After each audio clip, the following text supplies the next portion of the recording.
and they're trying to spot me. It's middle of the night, they can't see me. And I was like, well, I'm gonna die here, dude. I had this moment, I was like, bro, this is how I'm going out. I get arrested. On that training trip, I punched a guy in a bar, and it was serious enough to where he broke his orbital eye socket. Punched him one time, and that's all it took to really crush all that momentum I had doing, all that good cred was just gone. Now I'm talking to congressmen. Now these guys are getting fired, and now I'm the CEO. Now I'm pitching decks. Now I'm raising millions of dollars. Now I'm the fucking right-hand man of the venture capitalist. He fucking loves me. Now I'm crushing it again, bro. I'm like, nobody can tell me shit. Guess what? Stack of fentanyl have it on top of it. Stack of Percocet have it on top of it. I'm talking every day, bro. I didn't miss a day snorting fentanyl on Percocet. Did not miss. But I was like, oh, I'm only doing it at night. And I also raised $1 million today. So who the fuck can tell me anything? Sitting there, and I sat in that truck for 3 days, and I had a sawed-off shotgun on my lap. I was gonna blast myself, dude. What's up, y'all? This is Chris, Stay True Conversations. I'm really pumped for our guest today. We've got a solid episode coming up.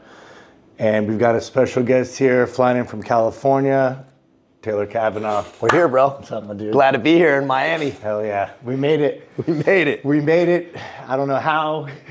Just barely. The universe organized this, so. That's the truth. Straight up. Backstory. What was it, December? Sometime around December. Yeah. I swear to God, at the same time we started liking each other's shit on Instagram. I'm like going down his feed. I'm like, all right, like, this is a dope video like this. Keep scrolling. Dope video like this. A couple minutes later, see he's like my shit. Start messaging, and that's all she wrote. So I think social media is doing a lot of shit nowadays, but I think this is one of the really, really positive things is connecting with people like Taylor and I connected, but also people like him that are putting the type of content, quality content that he's putting out with a strong message. So we connected on there, and here we are 4 months later, sitting in Miami Beach. Sitting in Miami. I was in Marseille, France when we started liking that stuff. Still in the French Foreign Legion, man. And you're right. It's how you use social media is the powerful thing. Oh, I can't believe. I didn't even know he was still in France at the time we were messaging, which I just got caught up on all that, which is fucking wild. Yeah, so man. I can't wait to dig in that story. Which, why don't we just start, and we'll kind of inform the people who you are, what you're doing. Tell them the story. Just rip into it. Yeah, man. We'll get into the 30,000 foot overview of this.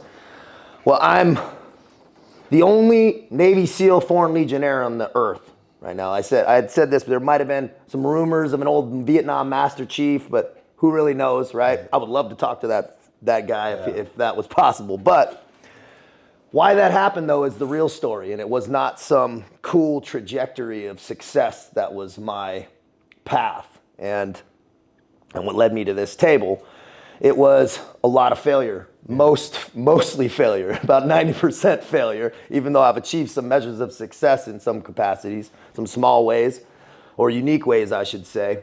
It was wanting to get in the military from a young age, knowing that it wasn't pushed on me, it was just the seed was planted. I was 7 years old, standing on a hill looking at San Diego Bay with glow lights floating in the water, and I asked my dad what was going on. He said, those are Navy SEALs training in the Bay. I was like, what, dude? That's a thing? Started going down, and this was Blockbuster days, man. So I was in Blockbuster trying to pull out, if you're on that VHS program, give me, shout it out in the comments, man. It was a thirst I had. It was like an obsession. Men with green faces, man.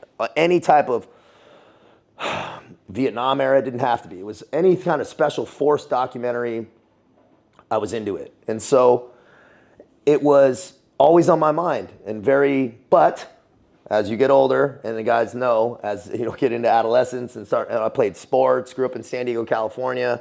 So I was close to the SEAL compound where base gun our demolition selection takes place.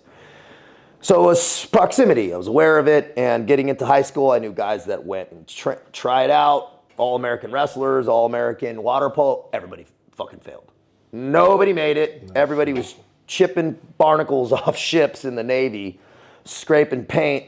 And so I was like, okay, right. And also, the military thing started to get shelved as I partied and chicks, and I played sports. I got kicked out of high school for possession and fights and stuff. So I ruined a bunch of scholarship offers. And also it was college was on deck for me. It was just kind of what was, my parents didn't have a great relationship and they were divorced, but I was single. My single mom, who was a teacher, was like, you're going to fucking college. So I did, and that was the path. And so that military thing was shelved. And I'm like, well, college is just an extension of mandatory school. That's how I viewed it. But I mean, I get up to college, man, and I mean, dude, in high school, we were going down to Tijuana shooting steroids at 15 years old. That's fucking going to strip clubs and shit, coming back drunk to football practice. I thought that shit was normal. Growing up in San Diego was wild, bro. It's the Wild West out there. And that continued, man, all the way up until when I was in college, and I'm like, man, is this how you're living? I get ejected out of a car on a freeway, dude. I got scars all over and probably could have died. I was ejected 30 meters on a freeway and dislocated my hip, so that ruined my football career, my lacrosse career in college. Was drinking heavily, ended up running through a plate glass window, my whole face falls off, get 75 stitches on the face. That was starting freshman year. Great. Within a 2-month period, mind you. Within a 2-month period, bro, 17 years old, this is happening. My poor mom, dude. And failed right out of college. Right, come back, start dealing drugs, start all that whole doing drugs. Ecstasy was the thing at the time, man. Selling ecstasy, doing ecstasy, doing somas, all that shit. This was like 2004, right? That time frame. Not really doing anything positive. And I woke up on a day, it was October 12th, 2004. I remember dates. It was raining, and I had remembered this homeless guy had told me rain means change. Like some fucking homeless guy on the street. And it was raining, and that voice was echoing in my head, dude. I was looking at my apartment and everything felt hollow, man. Empty. And I'm sure you've been like that in that moment, those low moments, Chris, where you just like, there's no meaning here. Like there was like, my soul was sucked out of me, man. And so I called my dad, who had in and out of my life. He had his troubles with alcohol and drugs and stuff, but I could talk to him. And then I got put into a lockdown facility for psychopaths and stuff, but that just worked for our insurance. I wasn't getting off drugs. I just needed to separate from what I was doing.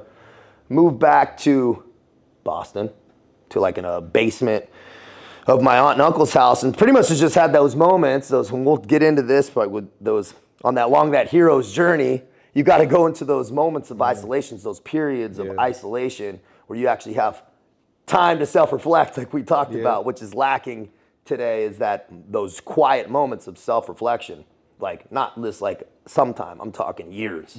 And that's what I needed at that moment. And I built myself up, and what do you know? Trained in Muay Thai, getting back into. It wasn't all perfect, but I wasn't doing the same shit I was doing, right? And I had a couple arrests for getting too drunk and shit like that out there, but in Boston, but nothing crazy. And what do you know? Transfer back, University of California, Santa Cruz, where I went, and I ended up getting a degree there. But that was choppy also. I probably got arrested 7 to 9 times in that year and a half period of just drunk at Publix, fight, just being rowdy and fucking knucklehead downtown and working at a bar, and how all just DUI, just all that being a drunk asshole stuff. And that shit though, I didn't realize what the mountain administrative legal mountain I was accumulating to get into the military. I was like, yeah, I'm going to the service, whatever. I'm just gonna party and do whatever I want. And then I go into a recruiter after I graduate, and I'm like, hey man, I'm here, bro. Let's do this. And he's like, dude, you're on fucking probation. What are you talking? You can't, dude, get out of here, bro. And I was like, oh, this is a real life thing now, right? That started. Now I was delusional, man. I had lacked self-awareness on such a massive scale. I didn't know what the fuck I was even doing. I'm a very young soul, I would say. Some people are old souls. I'm not that. I had a lot of learning to do in this lifetime, which I'm still doing.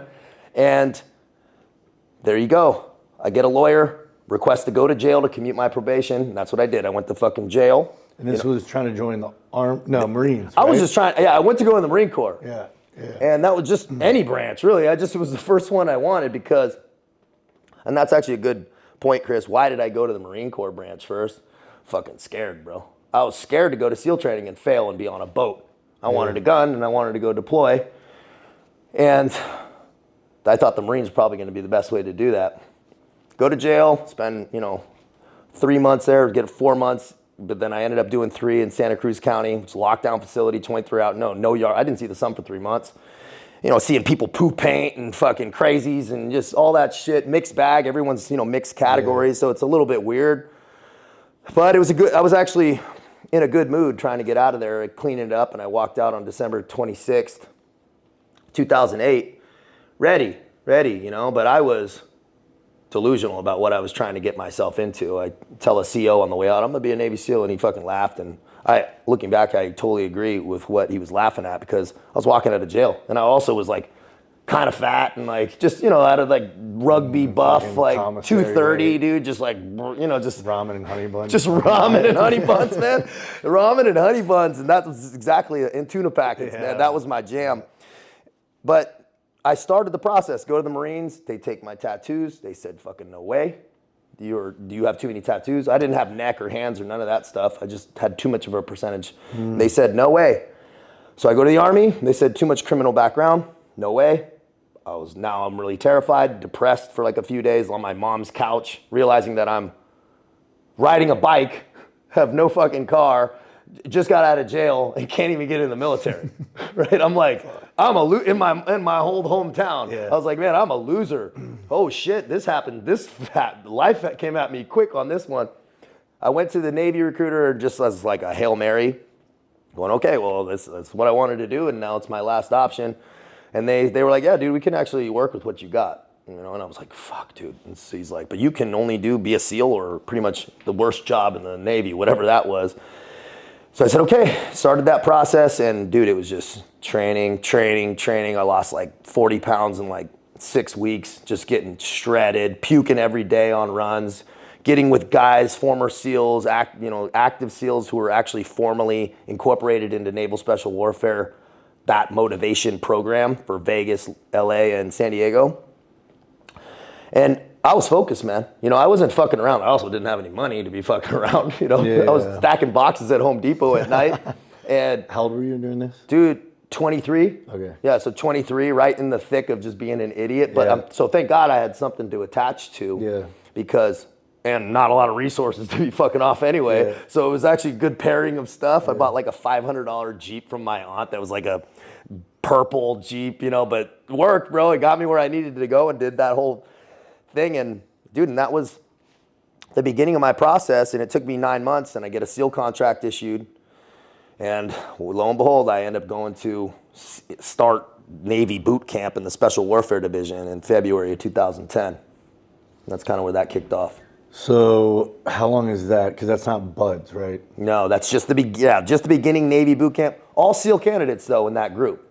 It was kind of unique at the time, but it was 100 SEAL candidates in a Special Warfare boot camp division, and that's 8 weeks. And then just for numbers wise, only 9 guys made it out of that 100, right? Who ended up being SEALs, but not because this was the very, very beginning. And then they send those guys who passed that to Basic On-Order Demolition Prep School in Chicago.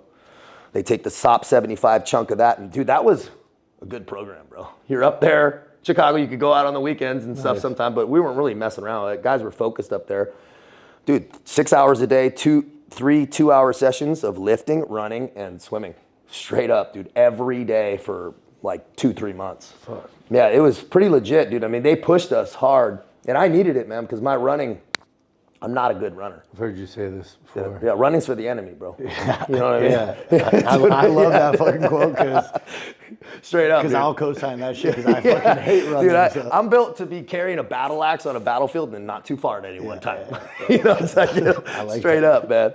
Yeah, so that was a cool thing, bro. And then, then we shipped out to the show, BUD/S in Coronado with like a group of like 400 dudes. All right, let's talk BUD/S. That's what everyone wants. Everyone always wants to ask about BUD/S, and I've heard you talk about it. Yeah, I haven't got too in depth on BUD/S, before, but let's get into it now. Yeah. BUD/S is a carnage, absolute carnage. Like if people. What does BUD/S stand for? Basic Underwater Demolition SEALs. Okay. School. Basic Underwater Demolition School. So that's the SEAL hard selection that you see with the dudes in the green helmets getting their shit pushed in on the fucking sand. G.I. Jane. All that shit. Yeah. That's exactly what it is. And man, I had an idea of how hard it was, but I didn't have any idea how hard it was. Is this from talking to guys that had went through it? You're like, all right, I kind of know what's coming, or not really, because dude, I mean, who do you talk to that goes going to buds? Not really many people. So I didn't have a chance to, and I wasn't talking to the instructors about it, or my guys who were like mentoring me. Maybe they'd mention some stuff, but even if I were to try to describe it to somebody, they wouldn't know. So you're not ready. It's like getting prepared to get kicked in the nuts, dude. It just happens and you deal with it. There's no like prepping for it. You know, people like take cold. None of that shit's gonna happen. You can be in really good shape though. That's gonna help you out and build up your bone density in your legs and shit like that. It was. So we started with 400. 3 weeks later, we had 285, and that was just the initial to start. 3 weeks after that, we had 185. Then 3 weeks after that, we had 50 dudes. And from that 50 in that same class, only 15 dudes finished. Holy shit, man. Only 15 of that initial 400, really all the way through. Now, of that group of 50, most graduated buds, it's just like dudes get hurt and so they get rolled back, or fail something and they get rolled back. But only, who finished it all the way through front to back, and I was one of the 15 to go all the way through. And I attribute that to luck and genetic bone density. Straight up, man. I mean, dudes get stress fractures in their legs so significant, they will have compound fractures. That's wild. Yeah, like I'm talking all-American wrestlers, like legit cats who have done a lot of shit. It's just for whatever reason, that amount of volume of pounding. Because even during Hell Week, dude, you run 250 miles with a 150-pound boat on your head in 5 days and you don't sleep for more than 3 hours. That is significant because you're hallucinating hardcore by Wednesday. You start Sunday. I mean, I would see upside down Buddhas in the clouds for whatever reason. Holy shit. Buddha upside down in the clouds was what I would see, and chain link fences in the ocean. It's very weird, but everybody sees that which is uniquely weird. Chain link, it must be the pattern or something of how the moon hits the water. Interesting. Everybody's will be like standing in the boat going, oh, there's a vent. Like, people are like out of their minds. Holy shit. Yeah, but you're moving, and so you're moving and grooving in really cold. It's serious hypothermia a lot. It's, ridiculous chafing. That's another thing. My inside of my legs just rubbed raw from the sand and the salt. And then the rest of it's hard too. After you finish that Hell Week, you're elated, then you dip because you realize you have 5 more months left of this shit. And then you'll do combat diving. You'll do a next serious phase, which is pool competency, which is pretty much 20-minute test where you cannot surface, where the instructors just beat the shit out of you and take your air from you. And you have to follow particular processes to fight back and get the air and get the hoses back and do all this shit. That's a significant wicket. And most of the guys who pass that, actually, you can actually see some light at the end of the tunnel. And then you go to San Clemente Island, where you do demolition, some urban warfare, and then small unit tactics on the north side of San Clemente Island, which is like where the Naval Special Warfare does all that stuff, and the SEAL compound is out there. That's fucking bad. Yeah, and then you graduate, bro, and then you're off into SEAL qualification training, which is 7 months. And that's to figure out what job they're gonna have you do exactly? No, that's everybody, mandatory. That's a good question. It used to be that specialty school was kind of hoard out to the teams specifically, but now all the SEAL teams kind of covered down on all geographic areas, so everybody's got to be able to do everything, and they want uniformity. They want everybody to know the same stuff, which is actually those, you have that common denominator of knowledge is important, because then you could put guys anywhere and everybody's on the same sheet of music. And we started off in January in Alaska for cold weather mountain warfare on Kodiak Island for a month. Sick. I'm talking over the beach attacks, dude. In the ice in Alaska, swimming in, dude. Badass. And then they would do what's called rewarming drills, which is like a really nice way to say they chip out the ice, make you get in for 5 minutes and get naked, and then go survive in the woods for, terrible, bro. Awful. Oh my God. Yeah, they bring you to the point of because after 5 minutes, you're pretty much toast. Right, so they pull you out right before that, and then you got to rewarm, start a fire, and do all that shit. That's there, as well as maneuvering at night. right? The final training exercises out there was so difficult. We had one of our officers almost lose all his toes with frostbite. Oh, yeah, so it was significant. And then we come back, and then it was right into a month cell of combat diving, where you're doing underwater navigation with rebreathers, no bubbles, right? Everything's using soda sorb and CO2 scrub in your pure O2 tanks. That's kind of cool, but difficult and cold.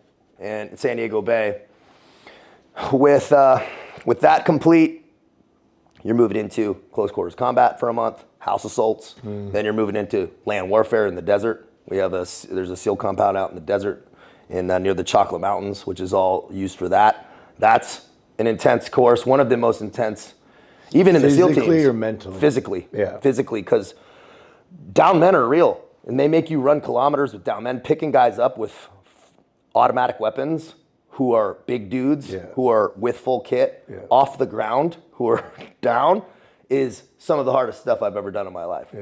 Yeah, and it's significant. I won't get into the male-female stuff, but there's dudes out there that can't do it, and they get pulled, right? It's significant. I'm talking SEALs, right? So not when you usually get to that point, but in this early phase, they realize that some people can't do it, and guess what? You're done. So, and you're also learning how to shoot and move on night vision, small unit, elemental movements safely, which is a whole different thing. If you picture at night the chaos of things going on, and you have maneuvering elements at night with shooting live fire, because that's all the SEAL teams the SEALs do, man. We do live fire training, so everything's pretty intense, and the culture's intense. So it's serious, man. And they're also teaching you how to public speak. They're also teaching you how to do PowerPoint, because the SEALs, down to the lowest guy, plans the operations. It's not the officers. It's special forces, special operations is the lowest guy will be briefing generals. Is that specifically unique to the SEALs as opposed to say like Green Berets? I would say Green Berets, I'm not a Green Beret, but a lot of my Green Berets homie would speak to, yes. It's just the special force, special operations community type thing where you're taught how to speak, you're taught how to brief, because who's briefing generals and admirals and stuff on operations? It's the guy's doing the op, right? An officer will get up, but he'll uniform the slides and give the mission statement and all that stuff. But everybody's got to be able to do their job, their specialty. But we'll do that. And when I was out there, interesting point, which I don't think I've ever brought this up, Osama bin Laden was shot and killed when I was out there. So it was May 2011. So that was an interesting time to be at the tail end of SEAL training. That was wild, because we had guys I was training with whose brothers were on that op. Right? Get a phone call, hey, who was that? Because they didn't say it was SEALs. He's like, we got him. So that was cool. And a lot of those guys ended up going down in Extortion 17, right? Rest in peace. Serious warriors. So it was an intense, what's happened in August. So it was an intense fucking time to be in that community. And I'm grateful for it, but it was real, man. I mean, we had guys' brothers on that stuff, and it got real for me fast, that this shit was no joke, right? It was not playtime anymore. And what we were getting into, and we finished land warfare up, then we got into military freefall, skydiving, on night vision, halo jumps, strapped with oxygen, with tanks. Tell you what, man, people like skydiving. I fucking don't fuck with that shit, dude. Not for fun, bro. I did it once. I'm not. One time is good. Desire to do again. One time is good. I think it's a good experience. But dude, I ain't trying to go out there. Nah, I'm good, bro. It's too many guys die doing that shit. It is one of the most dangerous things, and guys die. It's serious, bro. Like, fuck. Yeah. So it's like, no, it's not interesting to me, and it's a mode of transport to get to your job.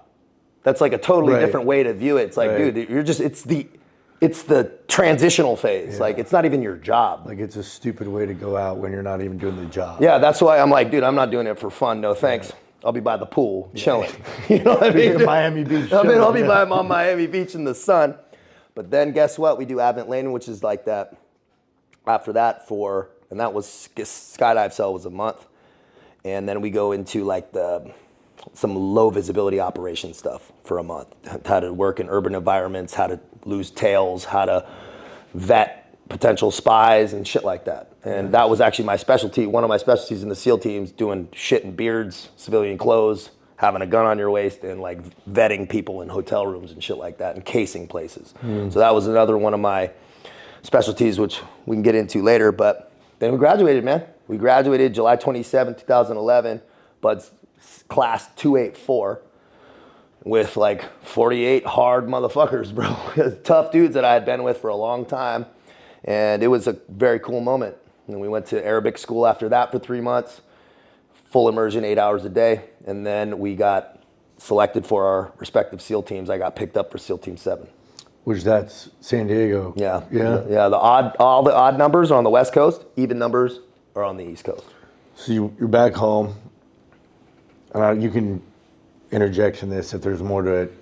But I want you to tell the story on your first op down in Cabo. Yeah. Yeah, dude. Was that shortly after? It was, yeah. It was right after. So I go to communications specialty course, which was just like. Well, let me ask you before that. Yeah. Where's your fucking head at after you finish all that, you graduate, you got to just feel like you're the fucking man. Bro, it was like your ego and. It's actually a good question. Because you've obviously went through a huge transformation from what you talk about. Mm-hmm. I obviously know where you're at now. What were you like then mentally? Do you feel you were more focused? Man, if I could take it back to that moment, felt amazing, solid. I was fucking validation. Fuck, I knew I could do it, and I fucking proved it. Yeah. Right? It was a really kind of a cool. I remember sitting in jail thinking about this, and it seemed fucking impossible. Yeah. And now I'm sitting here it was here. I'll tell you the moment that it got real was when I get up into the SEAL Team 7 locker room and they issue me my locker and I had my fucking name on, and it's this whole area. That's your locker. And I looked at my name and I was like, damn, bro, I'm here. Right? It gives me the chills. It was powerful. But then you remember you're still shark shit on the bottom of the ocean at a SEAL team. You're just nothing, you're the new dude. guy. Yeah, they pretty much take your trident, almost literally. Really? Oh yeah, you're not. They're like, dude, you ain't a fucking SEAL yet. You haven't done shit. Yeah. And they're right, because what you think was hard, the SEAL teams are 50 million times harder, and you're going to be colder and shittier, more dangerous, and there's no bumpers anymore. Yeah. Which is what I learned in fucking Cabo, bro. That was for real. Yeah. Yeah. Touch on that. Talk about that, because one, I think it's kind of entertaining. Yeah. Just your expectations and then going into it. Dude, I hit a couple good schools, right? Communications course. And now I'm kind of getting picked up for JTAC, which is a Joint Terminal Attack Controller, which is coordination of the bomb drops between jets. So I'm getting put in the backseat of F-18, Super Hornets, and learning how to do it, and pass that school as a new guy, which is rare. So I'm on this good clip, kind of a little golden boy, going to really cool schools. When SEALs, dude, they give you a government credit card, and you book your own trips, you book your hotel, you book your fucking black SUV, you book all your own shit. It's like big boy rules. If you fuck around on that credit card, you're gonna get destroyed, right? And so, but you have a lot of autonomy fast, especially if you have high qualifications and you're going on trips. And I was loving it, man, loving it. And what's cool about the SEAL teams is you get guys that was their whole life's purpose. And so when they talk to you, they're and they have been just got back from Afghanistan, 11 months. So guys have been in for years, and they've gone through a lot of shit, and they want to know why the fuck you're there. Yeah. And they'll sit you down at a bar and be like, hey, bro, why are you here? And they really want to know. Yeah. They're not just sitting there, they want to know your soul. The cultures, dude, there's only 2,500 SEALs right now. There's only been 10,000 since Vietnam, bro. That's wild. Think about that. And it's probably 11 or 12 now, but dude, since the 60s, there's only been fucking 11,000 dudes, bro. It's not very many. It's a small community. So dudes want to know why you're there, what you're all about, and your reputation is important in that community. And I was all about it. It resonated with me, and I was in the right spot. It's casual. You can grow your hair a little longer. We're by the beach, and so we train on the beach, and the culture there is fucking phenomenal, man. Yeah. People are asking me, and that was a big ass difference between the Foreign Legion, dude. Let me tell you, bro. I fucking had it. Oh, anyway, but yeah, dude. Then I get picked up as a small group to go to Cabo, and I thought it was gonna be Cabo, bro, summertime. This is June. It was for the G20 summit for Obama down there, and they were worried about the cartels in his transition times, scooping them up. So we drew the short straw. We were kind of out in the water doing his extraction force stuff, and there was another SEAL team doing the on land, Gucci stuff, chilling in hotels at Sniper Overwatch. We weren't doing that. We were floating back and forth, kind of when he would transit, we'd be fully kitted up with the SWIC boats, and we were the SWIC Special Warfare Combatant Craft Crew, and a storm came in, a big ass storm, and the boats were getting smashed, and we were sleeping on a weather deck in cots and storming rain on us, which whatever, you're kind of used to getting wet and stuff, but they were like, we got to go like in shelter in the harbor for at least the SWIC boats were getting all banged up, the rigid hull inflatable boats. So we had to jump onto these boats, and I'm like, with how my thought process is, I'm just like, I'm like, I'll go first because I just want to get this done with. And I went and I fucking hit the side of the boat, went in the drink, bro, no flotation, night vision, helmet, dude, M4 wired into my kit, 6 magazines, 1 in the gun, pistol, fucking heavy as shit, dude. I probably had 70 pounds of shit on me, at least. And encrypted stuff on me, bro. I luckily girth tooked in, but I was sinking, dude. And I was trying to swim. I could not jettison anything. And I had decided I wouldn't. I was going to die with my gun because I was not going to be a new guy coming up with no gun, bro. That's a big no-no, right? Bro, I would have rather died. Dead serious. There was no way that was happening. So, and I wired it in with wire to my kit. It was not coming out. So I was like, well, and so I was treading water, man, and it was 2 o'clock in the morning with like 9-foot swells, big ass prop about to chop me up. And I'm like, and they're trying to spot me. It's middle of the night. They can't see me. And I'm just like, I had hypercapnia kicking in, which is it's a CO2 buildup in the body of massive exertion. I started seeing yellow, and I had had it before in SEAL training, so I knew what it was. I'm like, whoa, just trying, man. And I was like, well, I'm gonna die here, dude. I had this moment, I was like, bro, this is how I'm going out, right? Just like this. I did not see this coming. It was this realization I had of how fast life comes at you. And I was just trying though, dude. I was just had no more gas in the tank, and I see like a hand kind of reach down, and I grab this dude's hand, and he pulls me out, and he grabs the boat, and it was my Sean Glass, love you, bro, is my officer in charge, and he's running Primal Beef Company right now, badass. Anyway, he goes, "Want to lift?" Says like in the middle of this storm, and I'm like, dude. Yeah, man, I do. And I got in, and I was a new guy, and it was like that moment when I realized, oh, this is real life. This is the SEAL teams, man. This is no more bumpers. There's no more safety fucking nets. This is on me to keep myself alive, dude. There's no one's checking my gear to make sure I got the right flotation in. I think I did have flotation on technically, but I had a water wing, and who even knows if I had a CO2 canister, and I just didn't think I was going to be going in the drink, right? And it was a mistake. It was my mistake, right? And I almost fucking died for it. And I was never going to make a mistake like that again. And I'm glad it happened then and not in Iraq or Yemen or wherever, or even in the French Foreign Legion in the jungle or Russian border doing whatever. I was like, man, this is on me. Nobody else cares about my life more than I do. So it was kind of a cool moment, actually, because I was just remember like being at night going into Cabo. We were going to sleep under a bridge, dude, straight up, just hiding all the weapons. And I just remember being like, all right, I'm here. Still, okay, let's lock it on. Yeah. And that's what I did, man. And so we go into our workup and with the platoon, and that was about another workup for 6 months before we deployed. And then where'd you go from there? In 2013, we went to Yemen. So we got set to Yemen, which was not a hot deployment, but it was growing a beard and getting weird. I mean, it was just no stamp passports, gray insert type thing, at night riding ATVs off the back of a fucking thing on like an old Russian airfield. And building up a kind of a leapfrog presence, training the counterterrorism unit there, and living with the natives, bro. Just living, eating goat, cooking our own stuff. There's only 9 of us there. So 9 of us on a camp. The closest medevac was 8 hours. We were alone, bro, showering outside, sleeping in tents.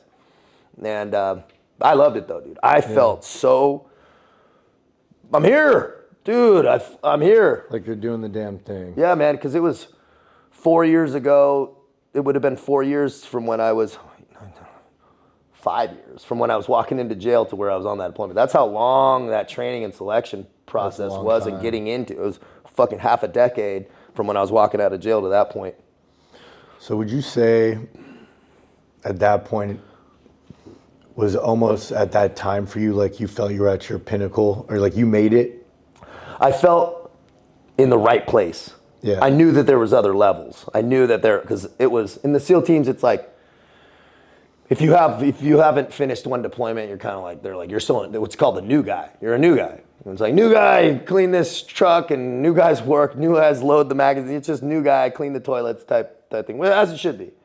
As you come back from your first deployment, at least you're not a new guy anymore. Now you're a one platooner going in, and then you get as you gain a little street cred, and just your reputation, people know you. It's important.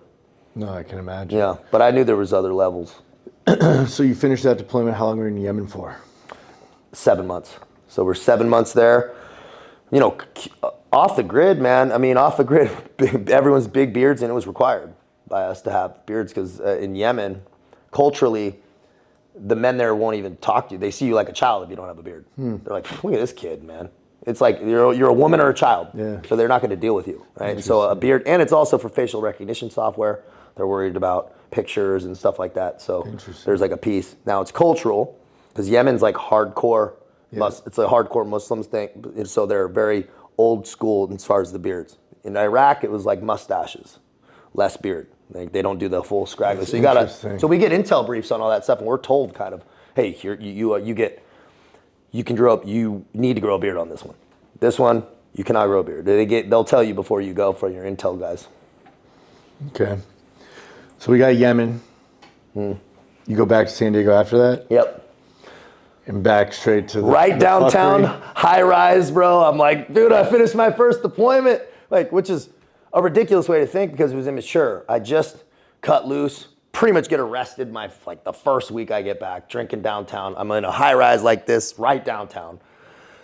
Just cutting loose, cutting a rug, living with 2 other SEALs, and I was like, oh shit, okay. And then got locked on, but still feeling good, working hard, but playing hard too, right? I was on that, very focused at work, and when I was off work, we were going down and doing all our stuff, and I didn't see the problem with it, right? Because I wasn't experiencing, I was still in it, crushing it, doing well, which is, I always tell guys, and Chris, I know you can identify with this, it's, man, when you're peaking, stand the fuck by. Yeah. That's when, if you're not doing the right shit, you're gonna get fucking crushed. Straight up. You're gonna get crushed, man, and that momentum, say you get a little ahead of your skis. Yeah. Canadians know what I'm talking, you get a little ahead of your skis, man, you get that momentum going too fast, and you're gonna eat shit. Yeah. And it was like 8 months of that, 9 months going into September where I was just gaining momentum, bro. I was, hitting the parties hard, hitting the training hard, like really getting after it. And I even had a team guy, he pulled me, I was going on another training trip and was pretty much like, hadn't even slept and was like just getting some gear. I wasn't like showing up like that at work. Like we were locked on. They don't mess around like that. But I was just, at work, gonna pick up some gear and then was gonna leave. But he saw I was just kind of like, was coming in hard. He goes, hey dude, you gotta fucking chill out. Like, he's like, and that's how it is in SEAL. He goes, dude, you need to check yourself. You're going hard. And I was like, yeah, I'm good. Sure enough, dude, man, pay attention to those signs people are putting in your life for a reason, man. Like, open up your heart and open up your mind a little bit when people tell you those things, fucking because it matters, right? God or whoever, higher consciousness, whatever you want to call it, is telling you a sign. And it was that next, fucking 4 days later, bro, I get arrested on that training trip. I punched a guy in a bar, and it was serious enough to where he broke his orbital eye socket. Punched him one time, and that's all it took to really crush all that momentum I had doing, all that good cred was just gone. And now I'm facing 6 years in prison plus 3 parole was my plea deal. I'm getting sued for $500,000. I'm getting all the rain of shit. I'm getting charged on the military side, UCMJ, and in the civilian side as an aggravated assault. So it was the mountain of shit. And I remember, and if anybody's going through something like this now where you're just like, wait, can't get up. It's like walking through quicksand. I know we've all been there when it's just like, you can get out of it. You can get out of it. And this too shall pass. If you start thinking correctly, these times of compression and expansion, right? And that's that ebb and flow, just like the tides, man. You're gonna go through these ups and downs, remembering when you're peaking, it's gonna come down again. And when you're at a valley, that's gonna pass again too. But that's tough, easier said than done. At the time, I was not seeing it. And how old were you then? 28. Yeah. 28. No, take it back. Yeah, 28. Yeah. Sounds like me at 28. Whew, yeah, dude. And it was a powerful time. And I'm like, well, dude, I'm going to prison. I'm going to lose my career. I was actually less concerned about prison and more concerned about losing the SEAL trident. That's powerful. Well, that gave me leverage, though, because anybody else could have taken a plea deal, right? They're like, dude, if you get my lawyer, John Cox, love you, bro. He hooked me up. He goes, look, you might burn for this. They might just want to like use an example of you. Like this Navy SEAL punches a guy, it was on camera. It was like, it looked bad. And I was not the most upstanding citizen in the back of the cop car either. Right? I'm telling him, pull the fuck over, dude. Fucking, dude, I'll get out of the handcuffs later. Just open the fucking door. Don't be I'm saying all that shit. Yeah. It's all recorded, right? Which I did not, I was too blacked out to even like, and so I'm like, this is all recorded. I'm like, dude, he goes, dude, they played this in the jury. You're fucked. And I was like, oh man, dude, and I go, well, if they're not going to take it off the felony, I'm going to take it to the box. I'll risk 13 years in prison because that my whole life's ruined anyway if I take the felony. Yeah. So it was like a no-brainer. I was like, I'm not even worried about prison time. My life's over anyway if I fucking. So that's the way I saw it, though. Man, if you need to make big choices, paint yourself into a corner mentally. And that was like passing buds. I had just convinced myself there was no fucking quitting. I couldn't. I had nowhere else to go. It was my last option. Yeah. Make whatever you want to do your last option. Plan Bs are for pussies, dude. Anything worth doing is worth overdoing. Moderation's for cowards. And I mean that in the positive way, right? You have to go full ass into shit, no half-ass shit. And I was like, well, legally, I'm just going to take this to the box. The court date extends it. Things happen. The universal print things happen. The judge retires, so the case gets kicked down the can. The attorney who was kind of blasting me changes jobs, so all these things start happening. You did another tour, didn't you? Well, yeah. So I'm on fucking bail, and the court goes, well, I'm like, well, I'm about to deploy. I asked the SEAL team, can you write me a letter to the court and say you need my qualification? Because I still had been training and sticking with the platoon. They're like, yeah. They wrote a letter, requested the court. The court said, all right, let him go to Iraq. So I went to Iraq on fucking bail, dude. Fucking wild. Yeah, and so I was so happy because I was like, well, if I die out there, at least I don't have to deal with that shit. Yeah. So I was like, whatever, dude. I'll deal with it when I get back. We're going to be out there for 6 months. Next thing I know, I'm on a helicopter leaving Baghdad, flying up to south of Mosul with just one other dude, windows open, and I'm like, it's at night, dude, and I'm watching the little gunshots, it's the little villages and shit going on, and I just remember it's like, and anybody who's been on helicopters at night in the military will tell you, it's a very poignant and it's time of reflection, it's quiet, and there's little chatter on the mics and stuff, but it's and you're just hanging out the windows, dude. There's no seats and shit. Nobody's strapped. Nobody's checking your seatbelt, bro. Like, so I'm just like hanging my feet out the window, looking, going, dude, can't believe I'm here. I thought I was like gonna be in prison, but here I am, flying up, and we spent, 6 months out there. We live in tents at first, then leapfrogged into in like low visibility up armored vehicles. We were using Mercedes G-Wagons, and another non-base type mission for me, and we met up with the Sunni tribal fighters who had been displaced by ISIS along the forward line of troops on the like Kurdish flocked forward line of troops kind of in Iraq, and we went and met with the tribes and trained them and got them in to do operations and go into the strongholds and leapfrog, and that's what we spent our time doing out there. And while we built a base, which any guys knew who've built FOBs before, it's shitty because you're exposed. They're launching Katyusha rockets at us and shit from the ISIS front, which is only a kilometer, 2 kilometers away, and not a lot, but enough to where you're taking and you're stringing razor wire up and putting walls up. Nobody's doing it for you. It's us out there with like no equipment, putting up some serious shit. But as you build it up, they send more equipment, they send more money, and we build up these bases, and then we turned it into something pretty substantial. By the end, we left there. I mean, they're launching drones out of there. They were doing full operations, and then leapfrog up, and then the Marines took it over after. Another SEAL team replaced us, but then leapfrog. It was in preparation for the Mosul offensive, which was going to happen in 2016. But out there, bro, mentally, where was I at? Yeah, Struggling, bro. I was not at my best. I was, working hard, training hard, but dude, I was like up at night on, sniper watch, 3 to 6 in the morning, which was my shift always, thinking about going back and going to prison, which is a weird place to be if you're, you're deployed, but I was fucking not wanting to come home.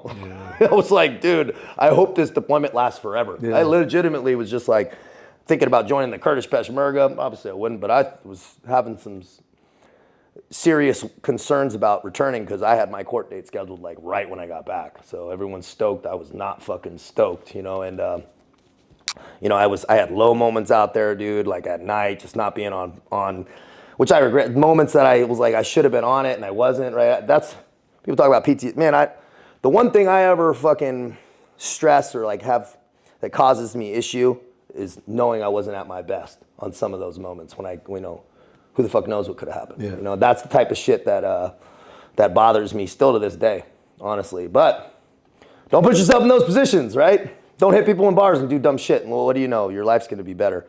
But yeah, we came back, man, and then I started into that legal battle. How was that? How long did that last? Well, I was supposed to have the court date, but once again, the can got kicked down the road again. I volunteered to stay in Iraq, and then so the court date kicked it, but then my shit got canceled, so I came back, so I had a little buffer. And I went to court though, and the court was 3 months later, had training and all that stuff in between. I was coming drunk from a strip club in my fucking, just walking the plank route, ready to go to a 3-day trial, bro. I hadn't even slept. I was like, fuck it, dude, I'm toast. It was the day of the trial. I get a call from my attorney. I'm in my dress blues, ready to go to fucking jury selection. And they go, hey, we got a deal for you. We're going to bump it to a misdemeanor. They knew I was going to take it if it wasn't. They maxed out 2 misdemeanors, 4 years of formal probation, interstate compact transfer, paper handcuffs. We're going to let you go back to San Diego. You can't leave the city without anything. You can't drink. You can't do any of this. You can't own a weapon, which was like, how is this all any going to work? But I was like, okay, whatever. We'll deal with this. Because as long as it's not a felony. Yeah, I was like, okay. Team, right? Yeah, because I had a top secret clearance. Yeah. I had the highest, and not every SEAL gets it, but because of my specialty, I had a top secret TSSCI, which is secret compartmentalized information, TSSCI. Now it's higher than a TS. Well, not higher, but it's, if people know classification categories. That part was the most stressful, was losing my security clearance, and that was really what the problem was, was the security clearance piece. They said, but you got to go to jail. And I was like, all right. It was like only a few weeks, but I had to go to jail. So as an active duty Navy SEAL, I took fucking vacation, had to pay the guy my whole Iraq check. I just had to hand him for the restitution, not even the civil case. I was still getting sued civilly for like hundreds of thousands of dollars.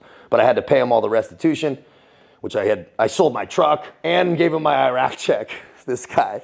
Yeah, dude. But I was like fucking fine, and went to jail. So I took vacation. I went to jail up in Idaho, and as an active duty Navy SEAL, man, and which is like unheard of. I was gonna say, is there any other? No, I'm pretty much the only one I've ever heard of, and when I say that, people like have never heard of it either. Other team guys, I was honestly, God, it's just fucking divine intervention. Yeah. Like there's no other way that any of those, because dude, all that paperwork gets routed up. I lost my top secret security clearance for 2 weeks. They gave it back. Like things lined up. And what do you know? I'm back in the SEAL team, had a demotion, had to pay a bunch of money. I'm still on paper handcuffs. Was like, okay, I'm supposed to be locked on. And I was for like a month. Dude. And then the first kind of girl calls, hey, we want to, I'm like, yeah. And then next thing I know, I'm, and now I'm, and I had moments where I was like, no. I said, I was like, good. I was like at a wedding and they're like, you can drink. I'm like, no, I fucking can't, dude. And I was like trying, but the thing is, you can try, but if you don't have the tools, you don't know what the fuck to do. And the tools were that I was missing. I had fucking no daily process. Yeah. Zero. Even as a SEAL, I would get up early sometimes, right? And go to the gym and I'm talking like 5. I'd be at the, but I didn't have that daily process of grounding myself, which I know you identify with and I need. It's process to get centered, right? Process to wake up, process to self-reflect and be honest about where you're at, that self-inventory. Process of taking a humble, I don't like that word, but it's not a better way to say it, an honest reflection of yesterday, what you regretted and what you don't want to do today. Those things, I just was immature and wasn't doing those things. And And so it was catching up to me. I wanted to change, but I didn't know how. Yeah. And next thing you know, a few months later, I'm in another incident. Not a violent one. I was just fucking around. It's a good one. Tell the story. Yeah, dude, it was, I always kind of warn guys is like this scenario, this thing that happened was so I would have never seen coming in a bazillion years. No. It always is that way. Harmless. It's always that way too. People are like, they want to do all this shit and take risks, and they're like, and it's always the thing you don't see coming. Like, did you see like when you got the door kicked? Like, it's always, never saw that coming, right? It's always, cops holding guns in your, it's like, whoa, okay. Yeah. That was totally out of left field. And dude, I was just at a Jimmy Buffett concert, bro. And I'm like, picture that environment, dude. I've been to one. That's what's funny as fuck. And people in Hawaiian t-shirts, and I'm wasted, right? Had already passed, that point. I'm on a date with a chick I really like. Totally pissed her off. She's gone, right? I'm blacked out. I'm pretty much, not black, but I'm in and out. And I see a golf cart. I'm like, yeah, fuck it, dude. And I just hopped in this golf cart, which is a county golf cart, and it's like in the parking lot. And I'm just kind of cruising, not doing crazy, but I'm just gonna drive over there and get my Uber and get out of the cart and fucking, you know what I mean, dude? Like it was just no shirt, fucking chilling. Cops stopped. Somebody called. Cops pulled my golf cart over, and this is around everybody. And I go, and then like the reality of what was happening started to hit me, and I go, I'm on fucking probation. Formal probation. They're gonna run my name. I'm wasted. I'm fucking riding in a golf cart that's not mine. They're definitely gonna like something's gonna happen here. Yeah. So he's like, hey, what's going on, man? And I go, hey, man, I'm just kind of. And I grabbed my shit and I started running. And I'm like, dude, flight mode, dude. And I was like, they had a couple other cops they saw him tatted up, dude. Like they have had to come up from different angles. One get tackled by one, get tackled by the other. I'm on the ground. I brush them off like dried leaves, bro. I was on all the juice, dude. And they sick the dog on me. I fucking fight the dog off. I have a chunk out of my ass. Jumping over a fence. I throw the German Shepherd off me. They hit me with a taser. I rip one taser out. They've hit me with another taser. With those long ass ones. Hit me with another taser. I rip that taser out. They hit me with another one in the middle of the back. It was so in the middle I couldn't reach it. It was like right in the spine. I'm like, you're like, and dude, they hit me with the fourth one, and that took me down, bro. And they fucking gave me all the love on the top. In the dirt parking lot of the Jimmy Buffett concert with like hundreds of people watching this go down. And dude, that was fucking it. I was nailing the coffin. I knew it, dude. I was toast, and I was.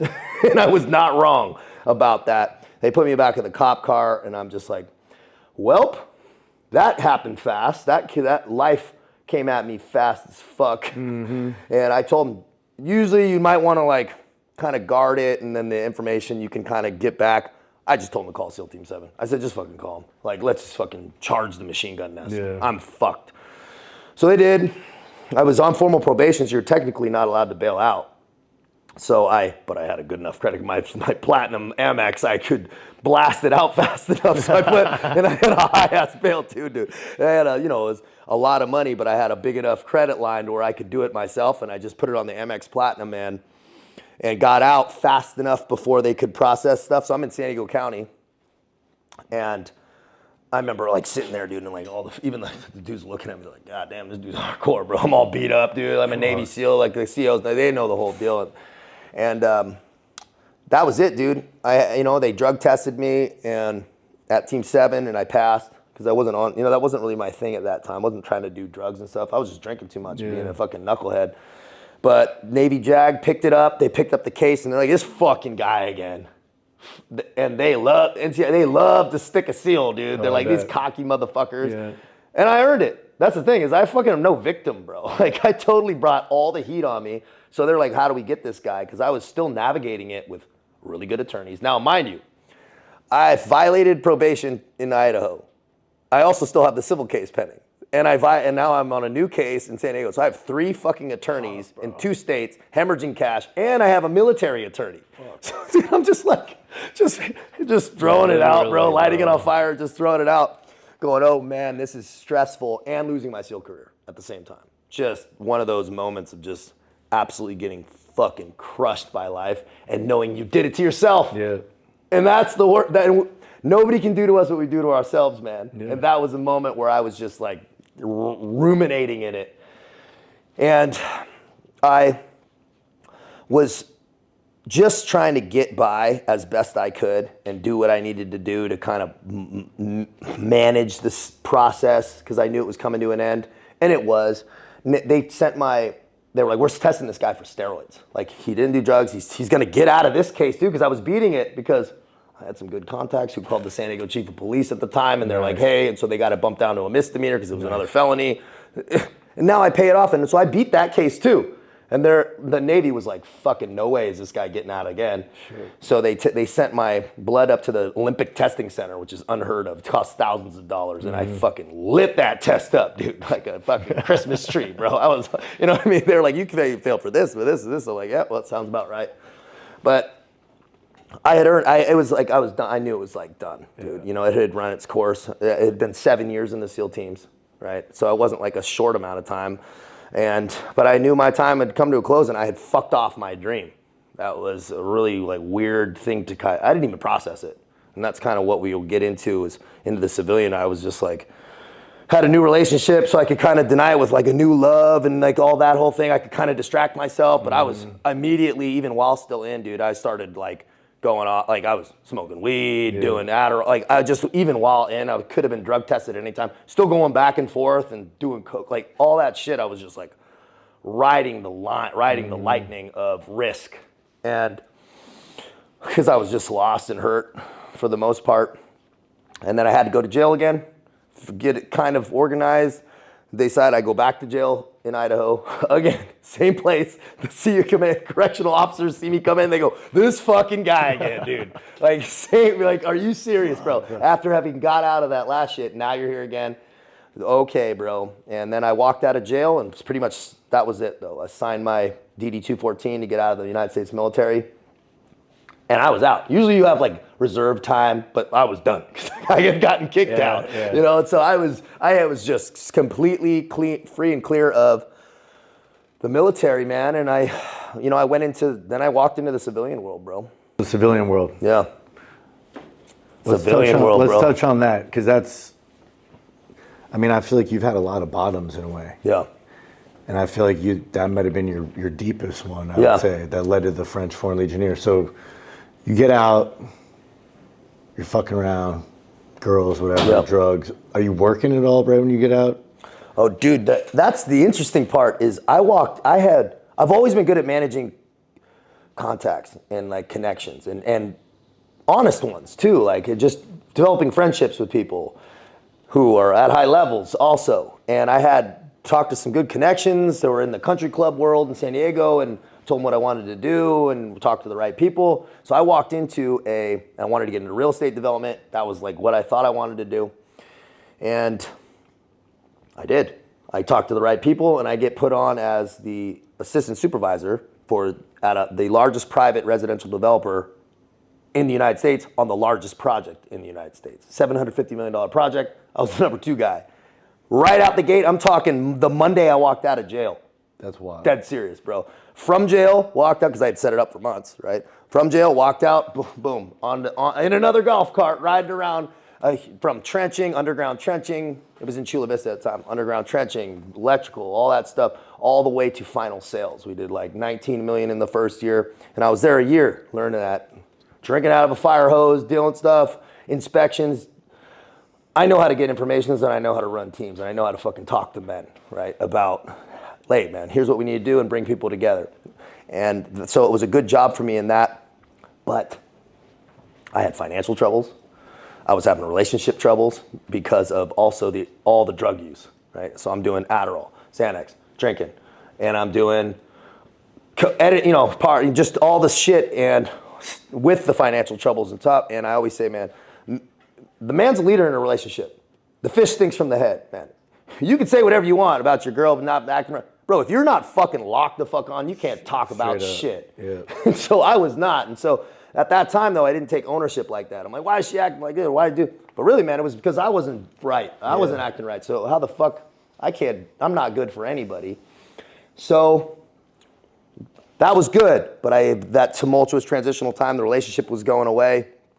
And I also saw another opportunity, which it was the first year cannabis was legal in California.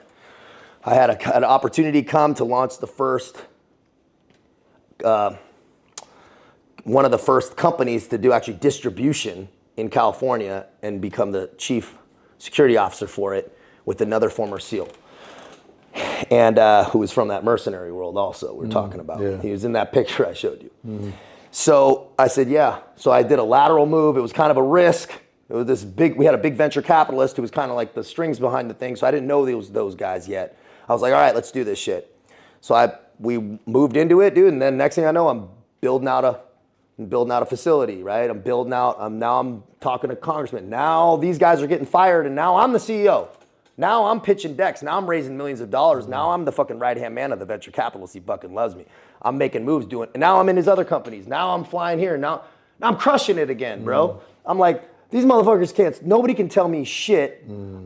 Guess what? Stack of fentanyl have it on top of it. Stack of Percocet have it on top of it. I'm talking every day, bro. I didn't miss a day snorting fentanyl on Percocet. Did not miss. But I was like, oh, I'm only doing it at night. And I also raised $1 million today. So who the fuck can tell me anything? That's those lies we tell ourselves. Especially if you're successful, man, and you're doing these things. You're like, hey, man, bro, stand the fuck by. You can't bend reality like that. And I was like, I'm not addicted. I only do it at night. Or I only do, if you're negotiating anything in your head, you don't negotiate beautiful decisions. If you're even at any type of moment going, well, you're wrong. Right? You don't negotiate going for a walk with your girl on the beach, right, drinking water. Right. No, you just do it, right? It's those choices that are just naturally what we're supposed to be doing, man. And I did that for about a year. And that's what I say, dude. Like, everything came crashing down. And it absolutely did. The speed wobbles were happening. Now I'm missing meetings here, right? And then now I'm, and people are talking about me being loose, but I'm not seeing it, right? Yeah. We don't see it when we're in that. We're like, I'm still good. I'm good. Yeah. And they're like, dude, you're not good, right? And it's like happening behind our back, but everybody knows and we don't think anybody sees it. I was totally that because I had no accountability. Thought I did, but I didn't. I hadn't pointed all the fingers at me yet about why things were happening and why things I felt like were closing in. Plus my mind was fucking up. I'm starting to lose my mind. I'm starting to get paranoid about shit. Yeah. Like, oh, these motherfuckers are trying to, dude, it's like you start to go psychotic. You're doing fucking amphetamines, taking, and doing opioids and doing all this other shit all day, every fucking day, and drinking to take the edge off. And next thing you know, you're sipping in the middle of the day, right? And it's like, that was me, man. It was me, and I was starting, but I was still going to the gym. So I was still kind of like, I can, and I look better than, it's those things, man. But are you your best person? No, if you're not living your best life, you're stacking karmic debt. Fuck yeah. If you're not adhering to that voice of higher consciousness, I call it God, that's saying, hey, man, you should fucking, you're stacking karmic debt. And you're fucking fighting to get back to zero every day. You don't got to be pushing grandmas into traffic to build karmic debt. Right. And that's what people think I had to be doing. But no. You could be building karmic debt just by fucking sleeping in too long. That's a great point. You've talked about this, and I'm glad you're bringing it up. It's the little shit. It's not the big, like you said, it's not these fucked up acts. It's like you said, you're sleeping in, you skip your workout. Yep. And because when you said it was something I'm like, fuck. I need to be tighter on the little things. Yep. Like the snooze button, the gym, whatever it is, That's the little drops that add up. Yeah. Like, you ever stick that bucket under the leaky roof and it's full by the morning? Dude, it's just drop, boom, fill by the morning. Yep. It's always, that's what that karmic debt stuff is that's how I see it, is that bucket that's getting tripped into. Yeah. So, wasn't at the point of that type of realization yet. I was too in it.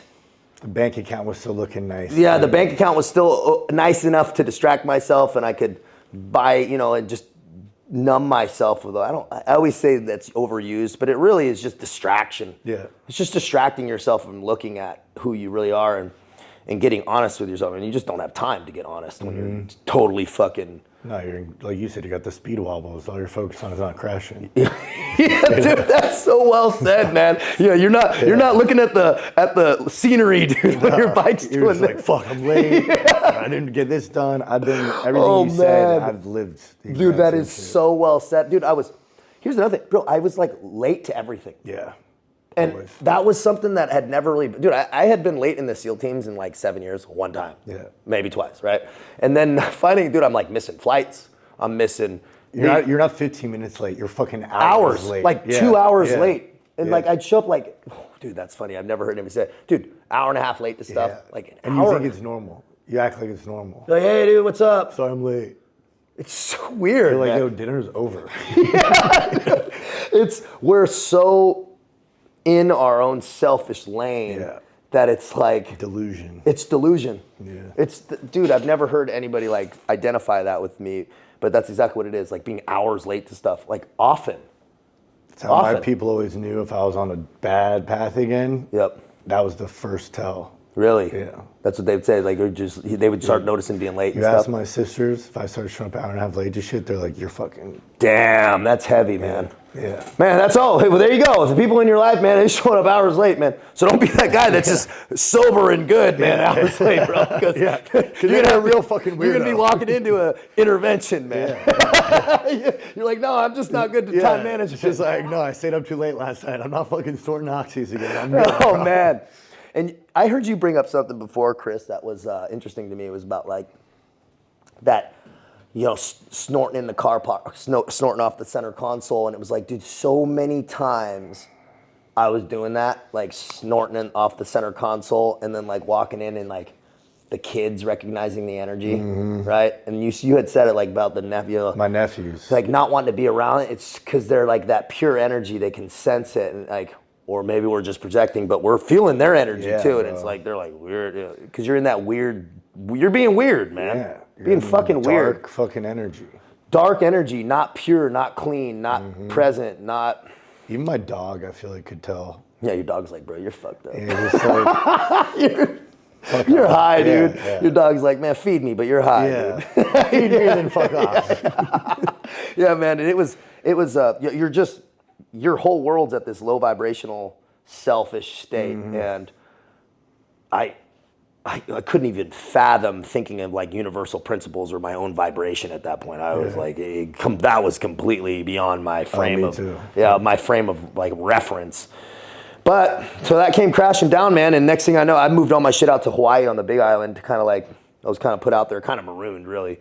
But I brought it all on myself. And then next thing I know, I'm like cut off. Now emails are cut off. Now I'm running out of money. And now I'm like fucking homeless in my truck.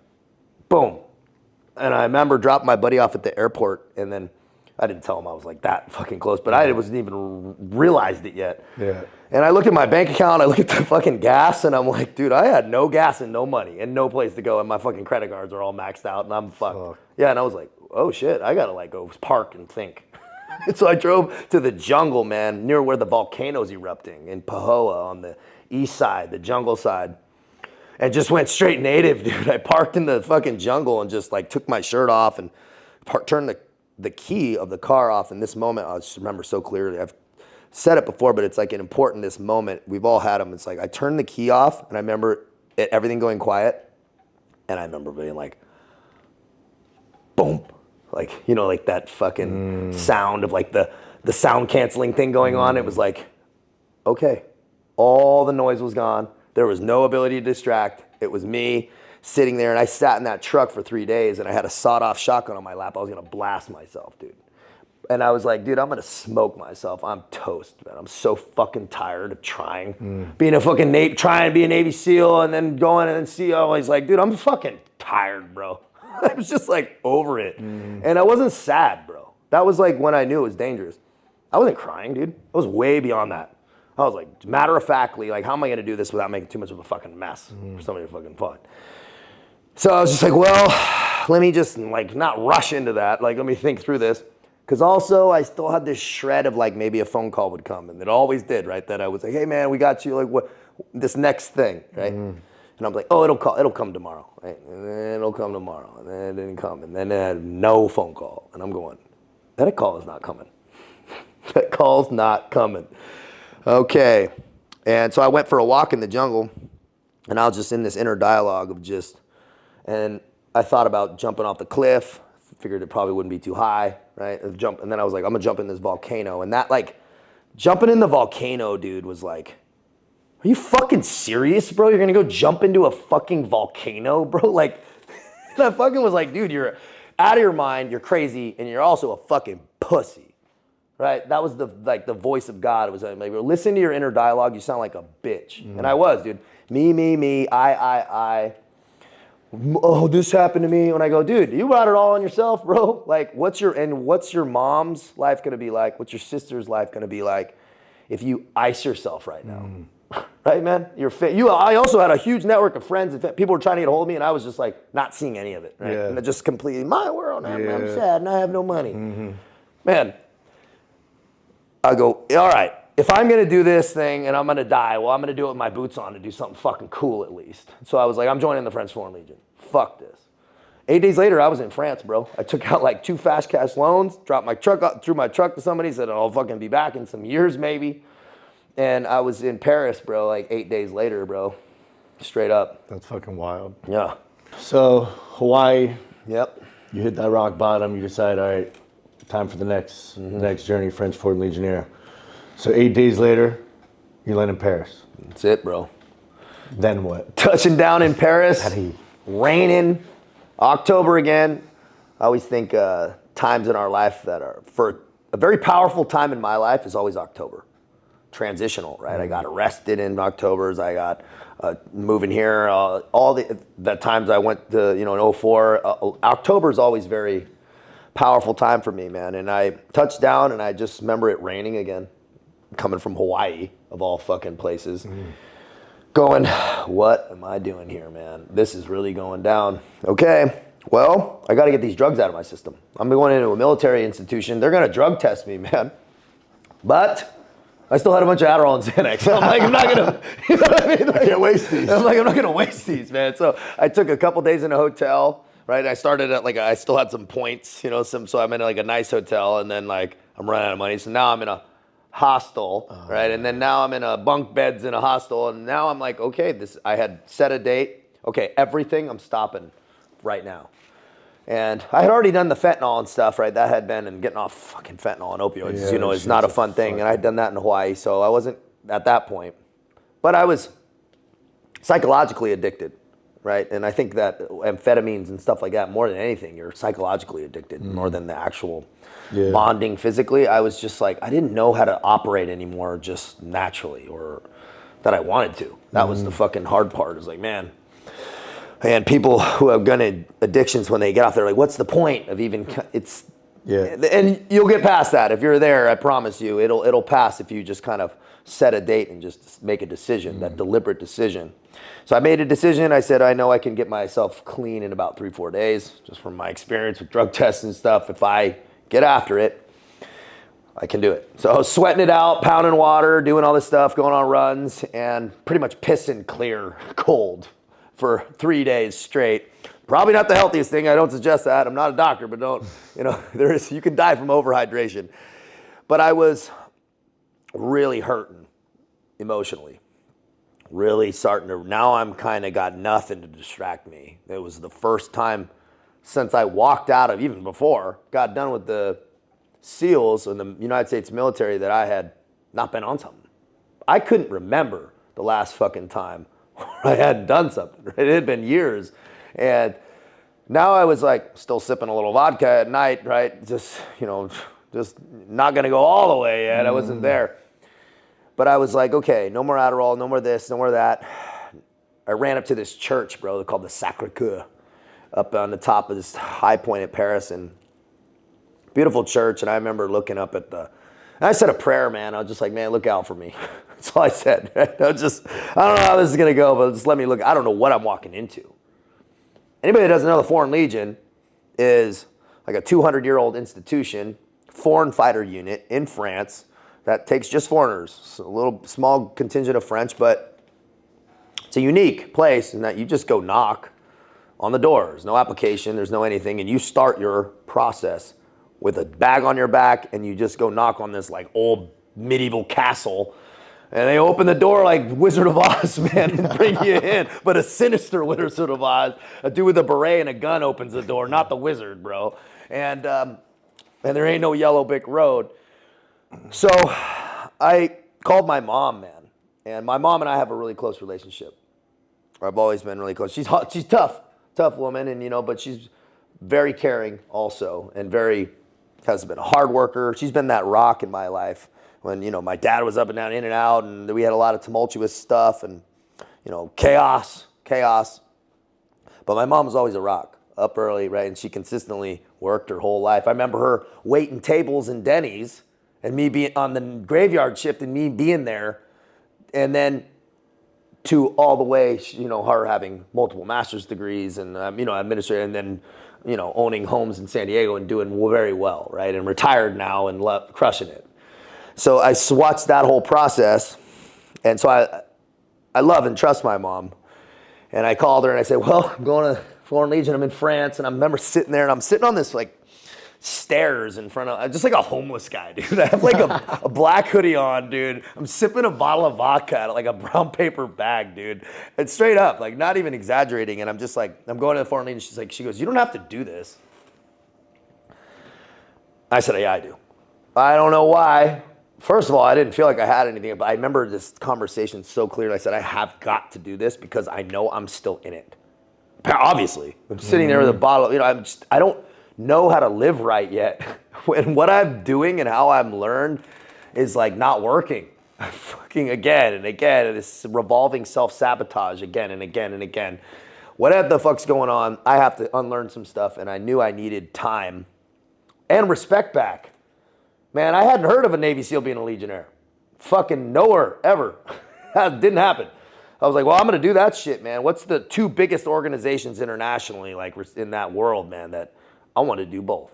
So fucking let's do this thing. I might die. I don't know what type of hazing I'm going into. I don't know what the fuck's going on, right? It's very mysterious, the Foreign Legion. But I knew I needed to do it. And the next day, I took my little train, figured out how to navigate the Parisian streets, man, and sent my little last administrative stuff because you're going to be cut away. You have no contact, no anything for at minimum 6 months through the selection process, which I knew from reading threads and stuff I could find. And if you're lucky and you make it.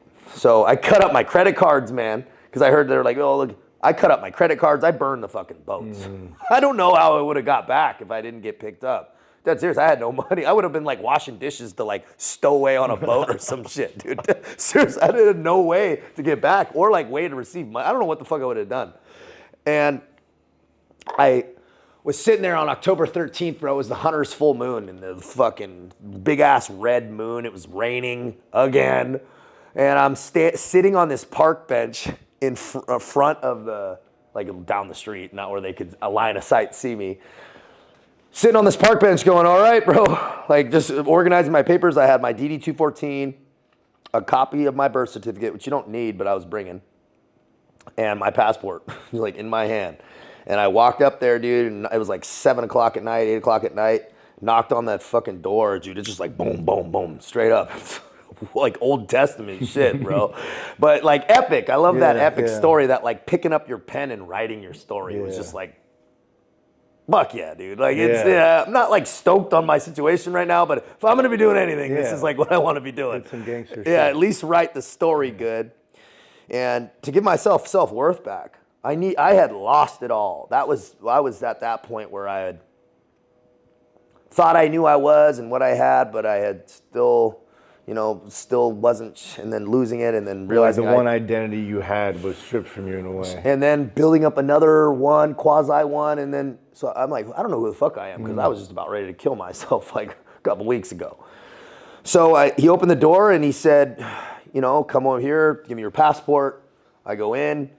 They kind of say, go sit over there. Fucking, there's a wait. I remember sitting my head against the wall, and this old brick building, and a bunch of rocks fell dude, and I fell all over me, dude. And I went, oh, the building's falling apart. And I went, oh fuck, dude. I remember having that moment, just shit going down my fucking, and I went, oh no. And a Russian dude, he's probably Ukrainian, but the guy speaking French in a Russian accent, he said, come here, okay, walk back, and you walk way back through this courtyard, through another tunnel. He takes you back to this back barracks area Walk in, walk upstairs, and there's a pull-up bar just right in the middle of the hallway, like that, but across the hallway, right in the middle. And he goes, get the fuck up on the pull-up bar. And I said, all right. I'm in like a black thermal. I just crank out like 20, like solid ones. The dude's like, all right, drop down. And then all the other dudes who are already still in there are looking down the hallway, and they're like, just sizing who the fuck's coming in. And it's a Sunday night, so it's kind of chill. And they're like, oh, okay. And then I walk in, he gives me an IQ test. Preliminary, checks my bag, gets me the shit I can, and then I'm back there, and I go back into the barracks room, and it's just like a Mongolian, a Thai guy, a bunch of Ukrainians, a bunch of guys from Nepal, some guys from a guy from Lithuania, a couple guys from Chad, like all over, bro. And I'm hearing Russian and Thai and Mongolian and all this shit, and I'm going, what the fuck, dude? Speak on that, like the history of the French Foreign Legionnaire, why there is all these different nationalities and countries. Well, the French Foreign Legion was started by an old king in the 1800s, and he wanted to get foreigners funneled back onto the battlefield that were causing fucking problems in the streets. That's pretty much bored and no purpose, right?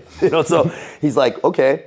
And it was modeled after the old Roman legions, where they would do 17 years and get their citizenship, but this was do your thing, go back onto the battlefield, be the cannon fodder for France, with no political pressure, because it's foreigners coming back in body bags. It's not French citizens, so they could really use them.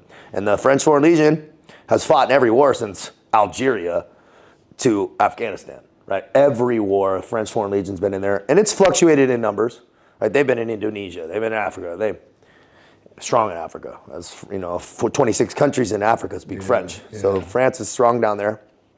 And it's fluctuated in numbers. It's gone up and down, or it's morphed in how many percentages of each nationality versus the geopolitical realm. Like, if there's issues in the country, obviously more guys will flood in and out. Like right now, it used to be a lot of Ukrainians, but guess what? A bunch of Ukrainian dudes and a lot of my homies are now on the front lines in Ukraine. All the chicks left, all the fucking dudes went in to fight, right? And so there's less Ukraine. It's just, it's like a geopolitical representation of what's going on. But it's guys wanting better lives. There's 3 types of guys that go into the Foreign Legion.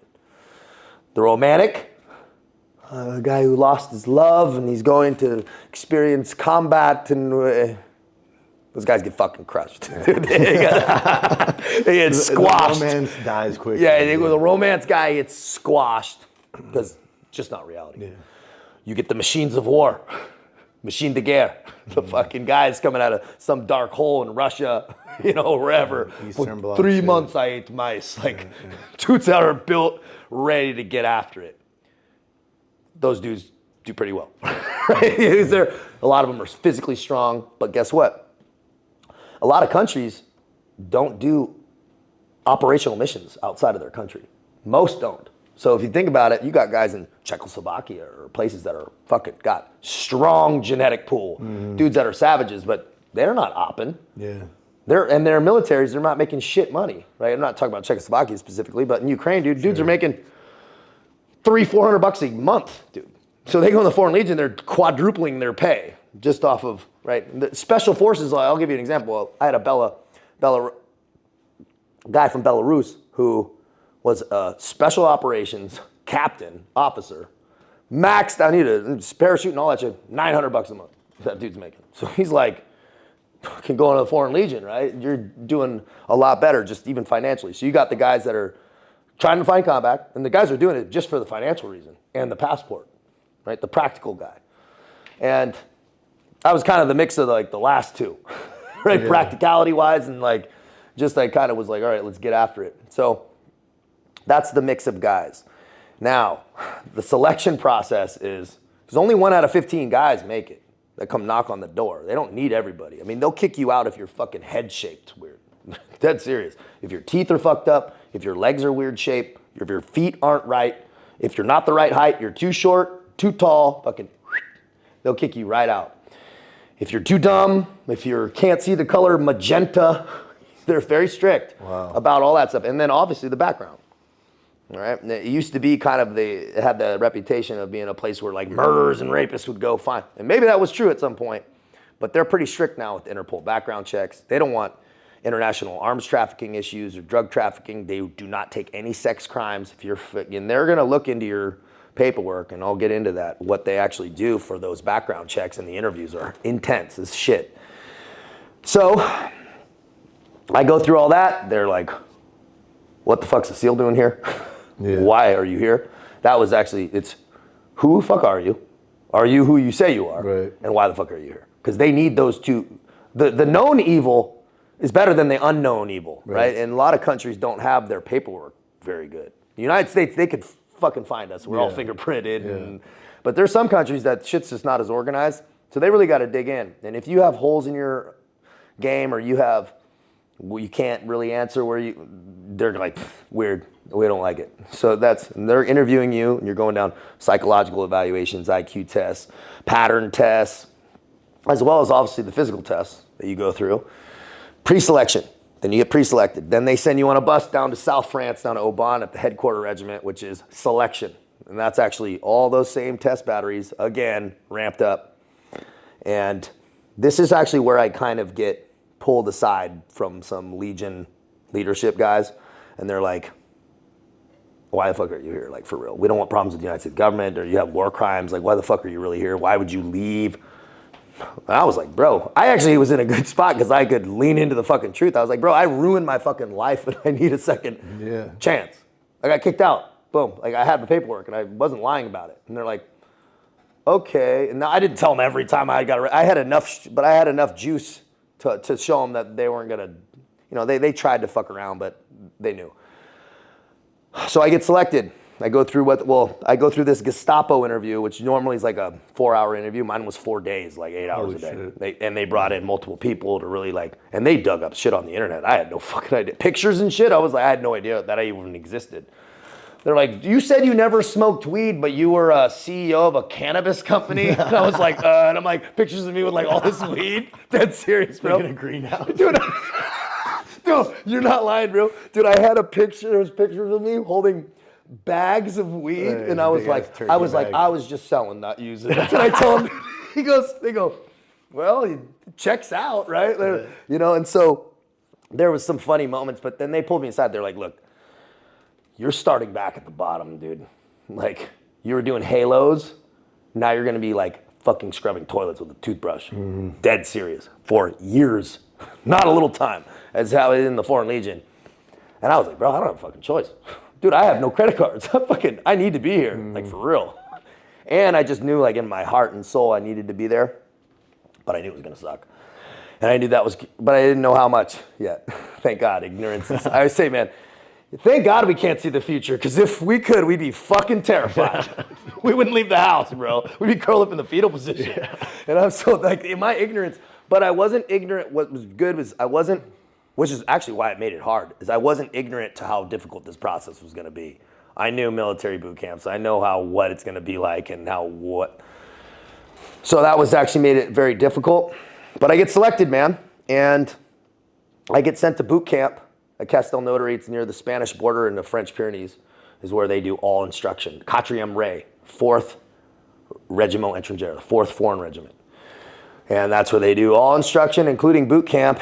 And that's where it started for me, and it was challenging. They send you to the farm, which is out in the mountains, and you're like rustic living in a farm. Cold as shit, man. I had gone through SEAL training.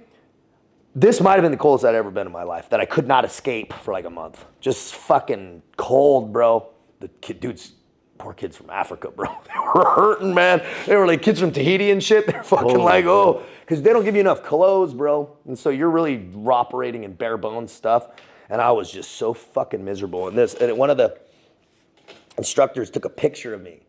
And I was like this. I had a beanie pulled down. We had like a fraction to like sit for a second. And I was sitting like this, just like, it might have been one of the lower points in that whole fucking process, where I was just going, fuck, I'm so cold and miserable, but whatever, dude, I guess we're here. And he comes up to me, and he was Lithuanian, and he spoke a little bit of English, and he goes, do you want to go home? And I looked at him, and I went, this is my home, bro. That's what I said to him. I was like, this is my home. I fucking have nowhere else to go. Mm-hmm. And then he was like, all right, bro. He sent me that picture later, but I remember looking at that picture. I have my FAMAS, because we were working a 5.56 caliber FAMAS, the one with the weird handle and stuff. And it felt good having a gun back in my hands too. It was like, okay, I know this. It was like, okay, I have like got my gun and I knew how to and we started shooting. They're like, fuck, dude. Dude, I had more training than anybody there. Like being able to slang lead, dude, was what I did. I'm also a sniper, right? So I fucking in the SEAL team. So I went through sniper school and all that shit, dude. So I know how to shoot and I know how to combat shoot also. And I also know how to manage teams, manage and do elemental movements and stuff. Still, everything's in French. I don't speak French, so that was difficult. I remember the planes flying over and I was like, where are those people going, man? Yeah. I was like, I want to be on those planes. That fucking moment. Dude, yeah, where are those, dude. Not in fucking French form, maybe in like rehab. It's the same, it's the same. You're going, where are they? Well, those people probably living the time of their life. Yeah. It's just, and that's where I was at, and it was a lot. We finished that month up. We do a Kepi Blanc march where you get that like white fucking hat. You do like a 60-kilometer march back. It actually was kind of a cool event. It wasn't like a kick in the nuts like I thought it was going to be. But it was hard. I mean, it was storming rain at some points, and I got frostbite in my fucking finger. But it was a cool moment just to kind of you're still shark shit, but now you're at least, one level up from fucking absolute dog shark shit. And then we do 3 more months. Shooting, communications, French courses, also still all the run tests and stuff, which was hard, all those conditioning runs, because I hadn't run since buds, right? Because you don't run in the SEAL teams like long distance in groups like that at speed. But that was the most challenging part, was the running, and I knew it was going in, and I was fucking beat up. I was 34, mind you, 34, fucking 30 pounds heavier than from buds, like muscle, and like I wasn't fat, but I was hurting on the runs, dude. And I was getting yelled at by some Russian dude and yelling at me in French, bro. Just always just rip. Oh, you're a Navy SEAL, can't run. They can speak a little English, just bro. And I just, same thing, because I was getting yelled at in buds too, so it wasn't anything new to me. It just all right, bro, whatever. Like, I'm not quitting. That does not exist in my vocabulary. I'll die out here. Like, I don't know where else to go. Anyway, and so I finished, man. I got picked up, and they were asking me throughout this time where I wanted to go. And like I had said, kind of go back, I had been pulled aside by Legion leadership, and they're like, why are you here? And I said, well, here's what I want to do. I said I wanted to be GCP, Group Commando Parachutees, which is the parachute commando group at 2 Rep, at the parachute regiment. I'm like, it's the elite group in the French Foreign Legion. And he's like, I want you to think about something.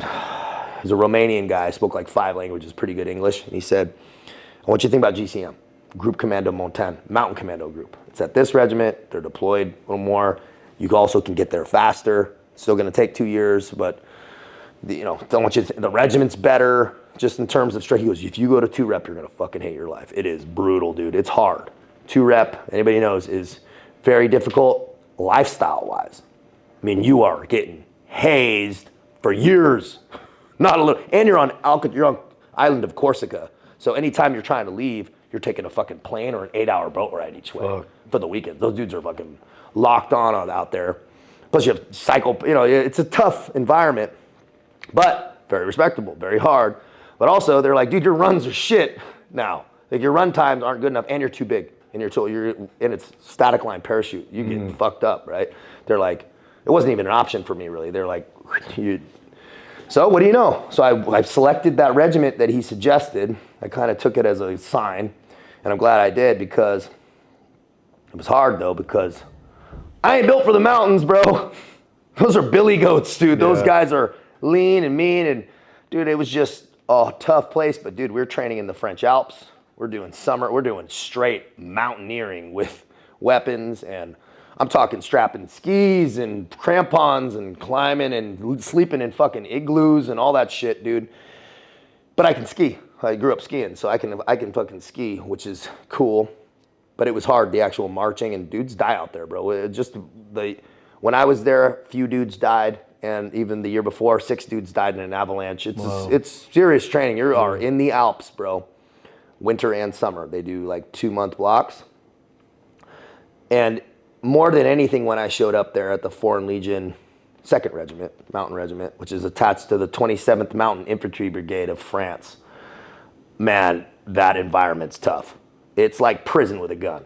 It is fucking no shit, like night and day from the SEAL teams. Your autonomy is fucking 0. If you're leaving the building, they're checking out with the office. If you're leaving, you're not walking out the gate by any stretch, and you're isolated as shit. It's a 2-hour ride by bus to the closest town, right? You were out there, dude. There's nothing around. And you're in an environment where it's a lot of guys that have to be there, not that want to be there. They're from poorer countries who need to be there.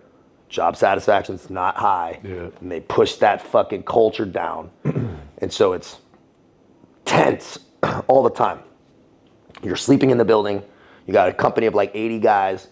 And it's, when I showed up, there was 60 Russian speakers and 20 other dudes. And like 2 Americans, right? 2, and there's, in the Born Legion, it's like 20 Americans out of 7,500 or something like that. It's like very small. And so I got a little, this guy showing up, but after they know what's up, right? Just like anywhere else, you set the tone and you're respectable and people will respect you. It's the same way everywhere.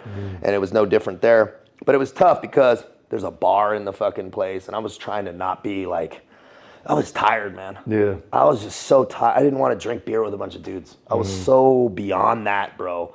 It was like, the last thing I wanted to do was get drunk with like 50 dudes on like often type of things. It was like almost disgusting. I couldn't even build up the energy for it. But they were like, it's the culture, man. Wasn't bad though. I mean, it was professional, but the first night we showed up, we got hazed. Fucking, we're in the snow, crawling. No sleep. They're making me sleep in a bed in a room with fucking rat shit all over it, bro. It was like, I'm going, fuck, this is gonna be a long 5 years, bro. That was night 1. Night fucking 1. Everyone's hammered. When I walked in, it smelled like a fucking frat house. And mind you, it wasn't like that all the time. I just had showed up on a really bad night. It was like a fucking party for a guy that was going to the mountain commando group. So it was very unique. But that first night, I was having a realization I saw one of like their master chief equivalent just open hand slap one of the guys. I showed up with a Georgian. He's like, boom, like just like on the ground, falls on the ground. It's covered in glass from I'm going, oh shit, dude. Fuck. It's on like Donkey Kong now, bro. This is gonna be a rough 5 years. Because the Legion, if you look in the history, bro, it's got some serious history about hazing. Dudes would die in Algeria. They used to use as a punishment, they'd dig you up to the neck in sand, leave you in the fucking desert for 24 hours. Holy shit. Bro, the Legion is legendary for the discipline. If you walk across the grass there, they're gonna put you in they're gonna put you in the fucking jail. Bro, one time I was marching wrong. I had been there for 3 years at this point, 2 years. So I actually had and a deployment and done some shit. We'll get into that. But I'm marching, bro, and the general, or the fucking, the colonel saw me. Oh, obviously I blasted in tattoos. He fucking sees me. I stick out like a sore thumb. And he calls the company and goes, that guy with the tattoos, the American, he's fucking marching like shit, which is like the French colonel calls. He's a French officer, right? There's that weird thing too. French officers, foreigners, they're like, I get called, I'm getting yelled at. My punishment, bro. It was December in the mountains.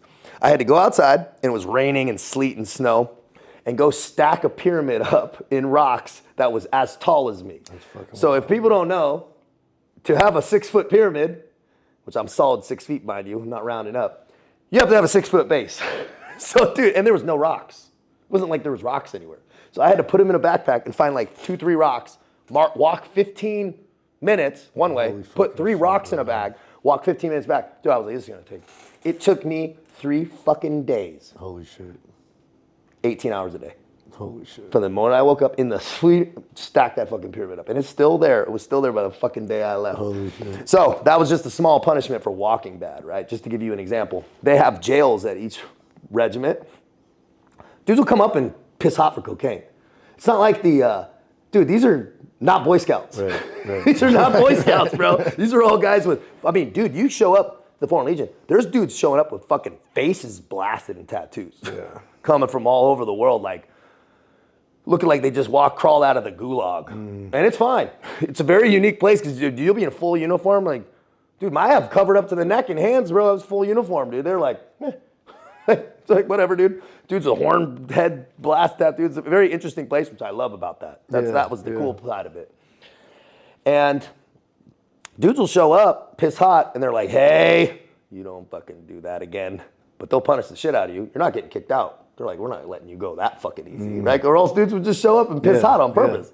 So they go, okay. So they put you in the jail, put you on like kind of slight food discipline, and will make you get up, grab a 15 kilo rock, like a 30-pound rock, or maybe a little less, and run 15 kilometers every morning, right? First thing in the morning, 5, put it down, and you stack it on the pyramid or near it where they're building. That motherfucker's like the Pyramid of Egypt now, dude. Yeah, dude, every regiment's got this monster pyramid, and it's from the guys. And then that whole day, you just do yard work and shit all day long. And then you go back and sleep in the jail, and you serve your little time. So you can only do that so often, right, before you will get kicked out. But just to kind of give you an example of how it works there, and you saluting, they're like the Marines on fucking steroids as far as discipline is. That's the closest unit I would associate it with is like the Marine Corps. Very strict haircuts, very strict on the discipline, saluting officers, saluting non-commissioned officers. You're entering into a room, and everything's in French. All military instructions in French. If they hear you speaking English, you're gonna get fucking slammed, right? Parlez français là-bas. Speak French over there, right? If they hear you, my accent's so fucking terrible though that it sounds like. Sounds English. And so I would get dudes going, hey, parle français là-bas. I'm like, je parle français. And they're like, oh, this fucking dude. They're like, this guy's French is fucking terrible. But what are you gonna do? I was trying, man. I was out there trying to be somebody. But I had gone to the mountain regiment, but I had always wanted to deploy to the jungle. So I was gonna request the jungle regiment, but I was like, all right, I'll do what this guy kind of guided me to do. Sure enough, sure as shit, dude. I show up to the fucking mountain regiment. Where's our first deployment? To the jungle, South America, French Guiana, which a lot of people don't know. French have territory in fucking South America, right north of Brazil. It's called French Guiana, Guiana Francais. It's right on the border of Suriname, right in between. There's there's another Guyana or whatever it's called, right next to it, and then Brazil. And we spent 5 months down there doing interdiction of illegal gold mining operations, interdiction of drug operations, where we'd go 8-hour boat ride and then go live on a post for a couple months and do like 14-day patrols into the jungle and shit, and blow the fuck up out of gold mines, bro. Because the reason why we get sent there is we're technically an engineering regiment, so we're demolition specialty. So they'd use us to blow all the shit up. I had no fucking idea what was going on down there. It's the Wild West, dude, of gold, like people shooting each other down there, illegal gold mining activities, and also protection of the legal gold mining activities. France doesn't want people not paying them. Yeah, of course. Doing it fucked up, I get it. And there's a lot of gold down there, man. There was a lot of gold. Interesting place. Yeah. I love the jungle. It's hard, but dude, I fucking knew that shit calls to me, man. It really does. Sleeping in hammocks. Carrying chainsaws, dude, it's hard. Shit, dude. I mean, me carrying chainsaw and all this shit, I sweat, dude, and I'm just like, could not drink. We were drinking out of rivers, dude. We bring water purification tablets and just drink out of the rivers. It was fine. I've never been healthier in my life, to be quite honest. I loved it. And, I'm REs, and during this time, man, I felt good. Right, felt that times are like, all right, at least I'm working. I still feel like I'm in this process. You seem always good when you're like working. I got it, and that's, dude, is that not the greatest theme of all this, is being in flow state in purpose. Yeah. Whew, man, being in flow state in purpose is everything, dude. Yeah. We were just talking offline, talking about, bro, there's no neutral here. You're either pleasure driven or purpose driven. Yeah. You cannot be neutral driven. No. It doesn't even make sense. You can't even say that sentence, right? So you're pleasure driven or you're purpose driven. And when you're on that purpose driven path, even in it, I knew that wasn't my end state. I still had questions of what I was going to do after. I wasn't sure. There were still processes, which I'll get into, about what I had to learn still, because I was still in my first year of the Legion. I was still dealing with like loss, regret, man, what the fuck am I doing here? My body was still all fucked up. I hadn't built it back up yet. And I was coming out of the, just figuring it all out, learning French on top of it. Your head's about to explode all day long. But I was peaceful out there, hearing the God knows what, and they call it l'enfer vert. The French call the jungle green hell. That's what it sounds. Yeah, they call it l'enfer vert. And it's like, dude, if I play you some of the videos, that's what it sounds like. Oh, the noises. Like howler monkeys and all this shit, right? And God knows what else. It at night is pretty wild. But dude, I was just like, fucking, all right, man, we're living now, bro. We're out here. I'm a former Navy SEAL just in the jungle, man. Like, we're fucking living out here. Shitty, but okay. Right, at least we're working. You came back, did a real quick, and touching back down in France was cold as shit. In January, Paris is cold. But we're back, and then we did a real quick switch. We did a Vigiparat mission, which is in Nice. It's anti-terrorism domestic mission where you patrol the streets of France in your fucking uniform with a assault rifle just in the towns, man. Here it would be like, obviously it's constitutionally illegal. Over there, they're like, hey, yeah, fuck yeah, dude, because they have a lot of issues with terrorist threats in Europe in general, but France specifically. And they had a huge explosion just in Nice a few years before where a bunch of tourists died and stuff. But dude, I'm patrolling as a Legionnaire of the Green Beret on the fucking Riviera. Topless chicks everywhere, bro. It was a good time. You know, we had a few days off. We had a day off every like 6, that was dude. Probably one of those moments. I took advantage of it. Sitting in fucking county, and you're like, how the fuck? I took advantage of it, bro. Right, and they're like, "Where's Cavanaugh going on?" My name was, I had a fake name at this place, Trent Clayson, right? Because that was, I forgot, they give you a fake name when you show up. So I had a fake I had a passport, official passport in French that was a fake name and a fake fucking social security number. And you can live that identity for the rest of your life if you want to get French citizenship and just fucking all your old shit.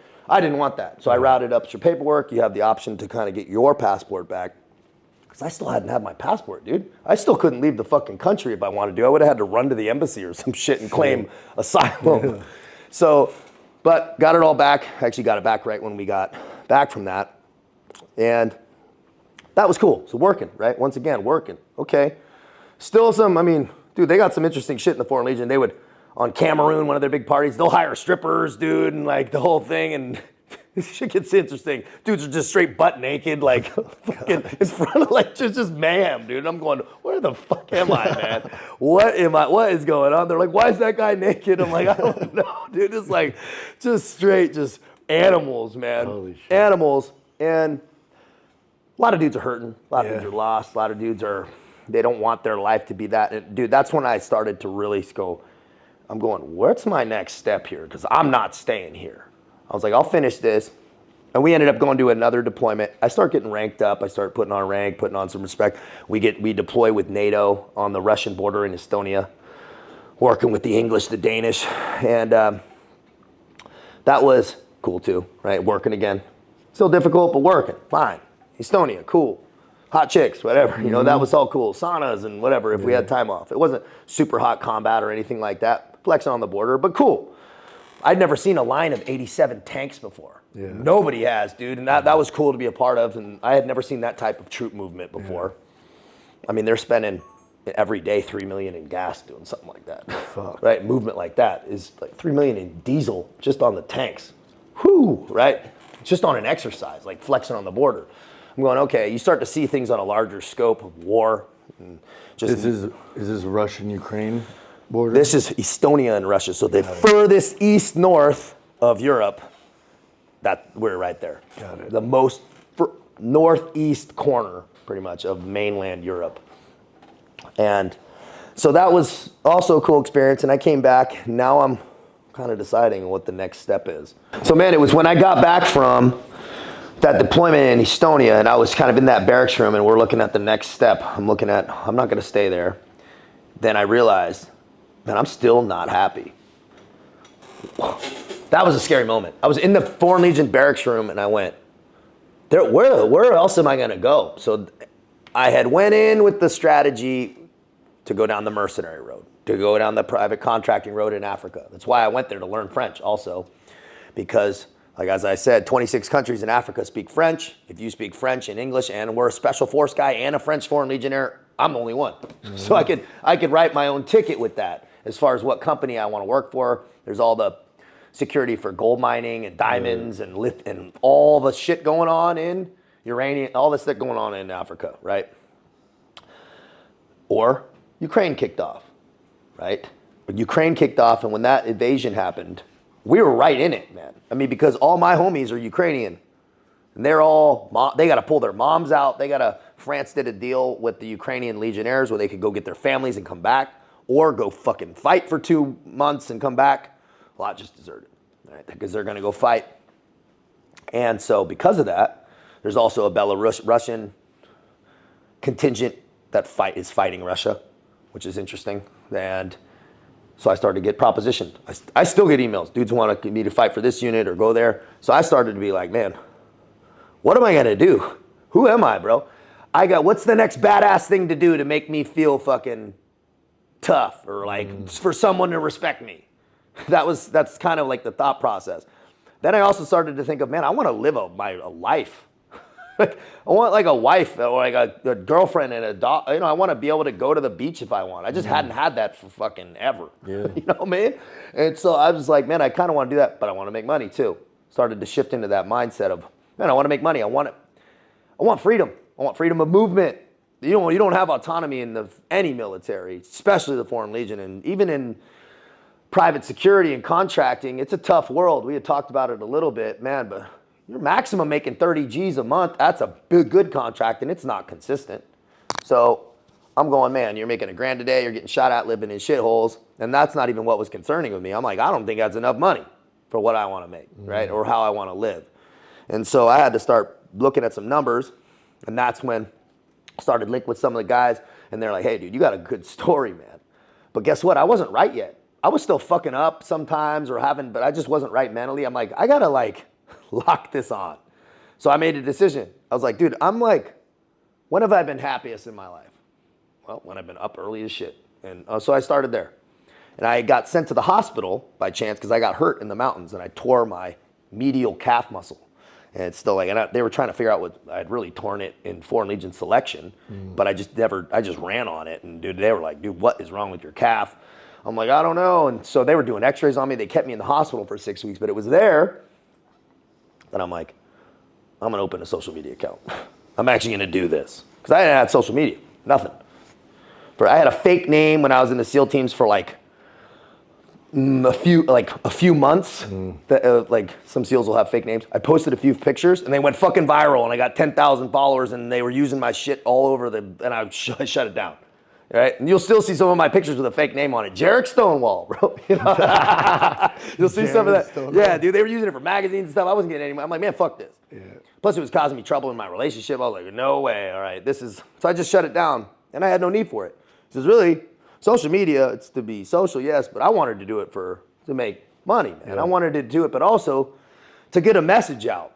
But guess what? I couldn't get a message out until I was had gotten my systems in place. So I did an experiment on myself. I was like, well, I got a bunch of time left, about a year and a half or 2 years. I was like, look, I'm gonna start waking up early. And it was really, I had 2 years left in the Legion. I started this in Estonia, really. But just getting up early, always working out. No misses, none. And you know what? I started to feel better. In the Foreign Legion, they make you get up at 5. I would get up at 3 and I'd work out in the bathroom and I'd do kind of insane shit and people were like, dude, he's fucking crazy. And guess what? I am. And I was. But it's what I needed to get right. Then when my body started to come back and started to feel good again, I had the ability to look internal, right? That's when I was like, I got to look internal for that validation that I had always wanted out external with some institution or some group or whatever. Some title, but all that's fleeting, man. It can all be taken away from you. And so I started to look into Stoic philosophy. I was reading Seneca, Nero, man, Marcus Aurelius. I started reading old samurai philosophers like Musashi. I started really diving into that shit. Also on the religious side, man, really started to try to tap in visualization, not manifestation like some 13-year-old girl. I'm talking deliberate, active visualization, thinking about only what I want to have happen. Daily, right? Up, centering self, raising the vibrational frequency, putting myself into a vibrational state, picturing, guess what, man? What I was picturing 2 years ago in that Born Barracks room is this shit right now. Fuck yeah, bro. Fucking straight up, dude. Lifting with the homies, all that shit I saw, clear as fuck. And it was just a dream, man. I'm like, what am I even doing? There was times I doubt, man, man, you're tripping, man. But I knew it in my heart. And guess what? I started to feel better. And I started to feel fucking very positive all the time. No bad days. Again and again and again for fucking ever. And I was like, oh, crack the code. This is how you do it. You set your disciplines. You do what you say you're going to do. You watch your macros. You train correctly. You visualize where you want to be. Because, dude, Yogi Berra said it best, man. If you don't know where you're going, you're going to end up somewhere else. Straight up. People want success, and I ask them, what do you want? And they don't know. I go, how the fuck are you going to get there if you don't even know what it looks like? That's asinine, man. You better see what you want clear. I want you to see that fucking doorknobs on your fucking dream home. Right, man? Look at the finishings, bro. See it. And less what it is. More who the fuck you need to be in that vision, in that house. Who is that man in that house that can achieve that? Right? The who, not the what or the how, the who. All the rest will fall into place. And I had never made a decision about who I wanted to be, man. Never. I had always made a decision about what I wanted to do. I want to be a SEAL. I want to be a Legionnaire. I had not once even thought about who I wanted to be. Yeah. Or even started saying no to myself about shit. Or recognizing that all the choices we make, everything fucking matters. I don't care if nobody knows. I don't care if fucking it's behind closed doors. It all matters, bro. It's all red and black. You know, it's all red and black, and everything's accounted for. And when I started to really not only understand that, fucking apply it. Live it. That's when the fucking world opened up, and I started to feel centered, correct, and balanced, man, and just feeling good. Not like I needed things, and not like I needed to. And also, man, I had a vision for my body, which took me years to kind of get into Legion and finish my tat. There was like a vision I had about everything, man. Like I saw this shit years ago, man. And so, you know, I'm ass all the way up to the balls tatted, dude. I have no spots missing, bro. People think they're blasted. They're not blasted, dude. I'm talking into the crack of my ass is tattooed, bro. I ain't fucking around, dude. The way you do anything is the way you do everything, bro. I do it all the way. Thorough, right? Thorough. And you know, I'm kind of just playing around, but it was all part of it. And I'm glad because I used it as a hobby to stay away from trouble on the weekends, right? Because, dude, this shit took hours. I couldn't be fucking around, dude. I was like, anytime, and you don't have every weekend. Anytime I was using it as a way to think and just stay focused on the vision and the longer goals, man. And because all of it matters. The image matters, man. Don't make any mistake. How you present yourself matters, and you better be deliberate about that shit. Down to your socks. I always preach the deliberate life, Chris, is people are quasi-intentional about what they want to do. You better be fucking deliberate about your times you wake up. I don't mean militant or grave, but I mean deliberate, man. Dude, are you really wearing the socks you want to be wearing? Do you look how you want to look? Well, fucking fix it. If that's not the case, all that shit's pulling energy from you. Fix it, right? If you want to look a certain way and you feel good, but make sure it's intentional, right? That's what I'm saying. And so when I started to actually apply that shit, that's when I was like, okay, man, okay. And then I just started to build some systems, build some things together that work for me, systemize them, and go, okay, this is what I want to do. Then I was like, look, I got to practice speaking on camera, right? So that was in that, and I have a social media, or how else am I going to get this message out, right? What's the easiest way to shake 1,000,000 hands, bro? Well, there you go. Social media. Anybody says social, no, it's not the deconstruction of society. It's quite the opposite, right? It's the construction of a new society. Yeah, that's what it is. If you do it right. So I don't like when people go down that road. I go, maybe for you, what you're using it for, I don't know, but I'm trying to build something different and empower people, right? It's a message of empowerment because I needed it. I only preach what I use and what I need. And what I know works for people because we all suffer in the same ways, man. There's people that take their lives. There's, we were talking about it earlier. Serious shit, man. And everyone's suffering from the same thing. Strip it down to basics. Get set. Don't focus on focus on now. Fix your self body. Then you can fix the mind and then the spirit, right? And it's a process. And so it was good for me. And when I was there, I opened that camera up, right? And I set it down in my barracks room. Fucking phone propped up against a water bottle, bro. And did like 600,000 views in like 3 weeks, right? And just no edits, one time, every video, never press stop. That was my rule. I'm going to put the camera down and speak 7 to 15 minutes and post that YouTube video. I never press stop. I never re-record. You still do that? Every time. Yeah. 50-something video, I've never pressed stop or edited or anything. Not once. And that's when I know you got to be a conduit, right? Really tap in and fucking... You don't need a lot of shit if you have heart, man. Yeah. You really don't. Because people, anybody watching this, man, they know if you live your shit or not. People fucking read through bullshit easy these days. And that's what I love about it, because the real motherfuckers could come out. People that have lived it, are living it, and really mean something positive, man. It's authenticity. It's the age of authenticity. Yeah. It's the age of organic. It's the age of authenticity. All the fluff is getting fucking pushed out, and I'm glad for it, bro. That soft shit needs to go.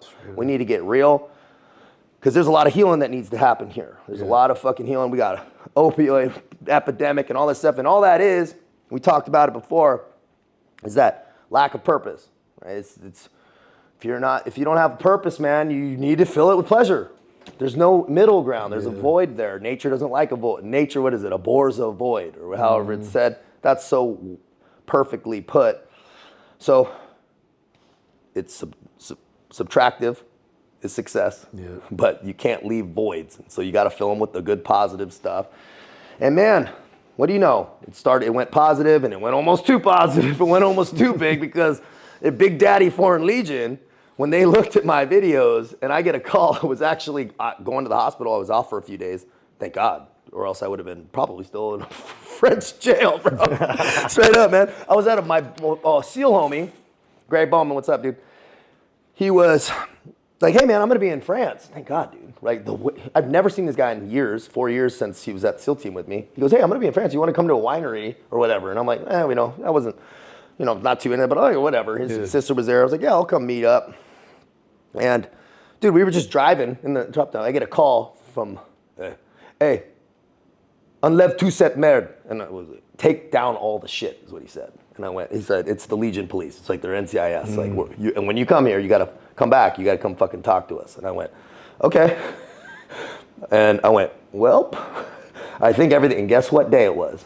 The same exact day, 4 years to the day, that I had walked into the Legion, right? Shit. October 13th, which I always think dates and stuff are interesting. The same exact day. So I said, all right, well, that's not fucking happening, right? We talked about strike when the iron's hot. The momentum was going. I was already in my purpose too. I knew this was what I was supposed to be doing. I was already getting hundreds of emails like, dude, I was about to kill myself when I saw your video, and I fucking just decided to put off, and now I feel good.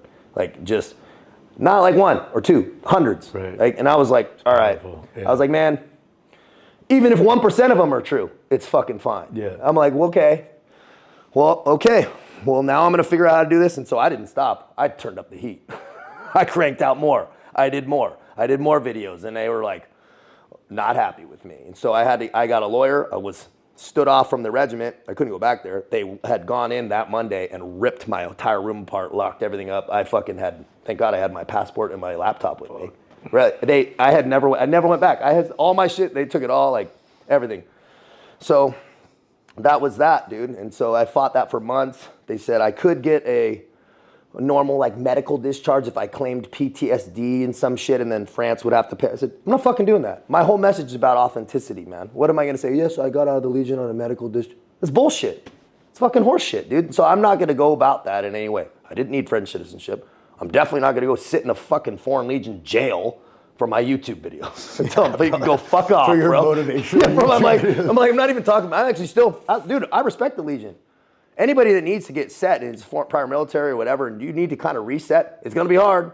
But I do content, and some people I say, dude, it's probably a good call for you. I still be honest about it. It's going to be hard. You're going to be doing shit that sucks, but maybe you need it. I needed it at the time, so I'm grateful for it, and I still respect the Legion a ton. I mean, the 100-year-old institution, who am I? But I definitely was not sitting in jail about this shit. So, and now I'm in Miami, so I think I made a fucking good choice. Yeah, bro. So I was at Poppy Steak last night, motherfucker. Yeah, exactly. I go, man, if a man is right, his world will be right. And I'm telling you right now, I'm fucking content, crushing it, helping people, and I was eating a Poppy Steak last night. So that was the thing, man. And so I came back. I got back December 17th, and I've been back here. And the whole thing now is I'm talking 19 hours a day since the moment I get up, every day since I've been here, on my phone, sparks flying off my phone. clients, content, everything's focused around coaching, right? I'm writing my book too. That's another piece. That'll be coming out probably a year. And so that's a cool story, that whole process. We get into some more details on that. Or in the book, I can get into some more details, which is nice. And funny stories and small stuff that I just didn't mention here. But dude, I've just been so happy to be back in the United States, helping people, living in that purpose, which keeps me good and keeps me accountable. Because that's what people need too, man. They need, what's helpful is kind of when you need that accountability to somebody else to kind of get right. It helps me too, right? Because I have to be accountable to them. And so that's been the process, dude. And then we got connected. I was still over there kind of in that process. And then so it's been amazing, kind of surreal being sitting here with you talking about this. I mean, bro, it's wild now thinking back while you're DMing me that you're dealing with this shit in France. And then want to put you in jail. I'm like, yo, come on the podcast. You're like, yeah, bro, totally. I'm like, looking back, I'm like, what the fuck, bro? Yeah, dude, I'm like, I was ready because I knew, man. I knew what. No, yeah. I knew like the good cats, and like we connected. I saw immediately your content and what you're doing. I was like, like minds, dude. Those synchronizing energies. And that's even across the earth. That's the beauty of social media, man. We would have never met and stuff, but like minds, man. Positive message, good, clean, positive shit to empower people and just inform people and also entertain, right? Part of this is entertainment, let's be quite honest. And people don't want to watch lame shit, right? So that's why, I got to be animated, but it's all real. But you got to make shit interesting for people to watch. And when we connected, I was like, yeah, let's be on the podcast. I knew it was going down. I knew this shit was going to happen. Yeah, bro. It was just a matter of fucking time. I've been pumped for this one, honestly, dude. Because the energy's been there prior. Yeah.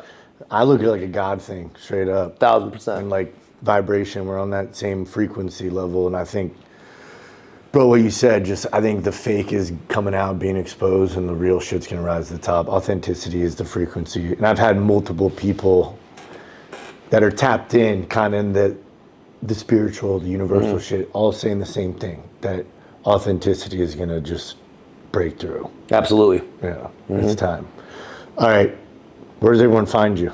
Anybody needs to get a hold of me, you can always get on my contact on my webpage, taylorcavanaugh.com. It's got a little bit more to the story, a little more in depth of what's going on. And that email goes to my email, my personal email directly. You can always get me on TCavOfficial on Instagram. I'm Johnny on the spot with those fucking DMs. That comes to me. I don't use a team, man. Nothing. You always talk with me.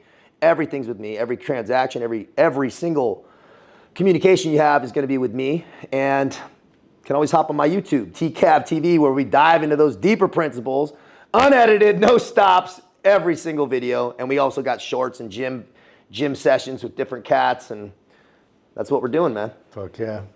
All right, y'all, you heard it here. Stay true conversations. Stay tuned.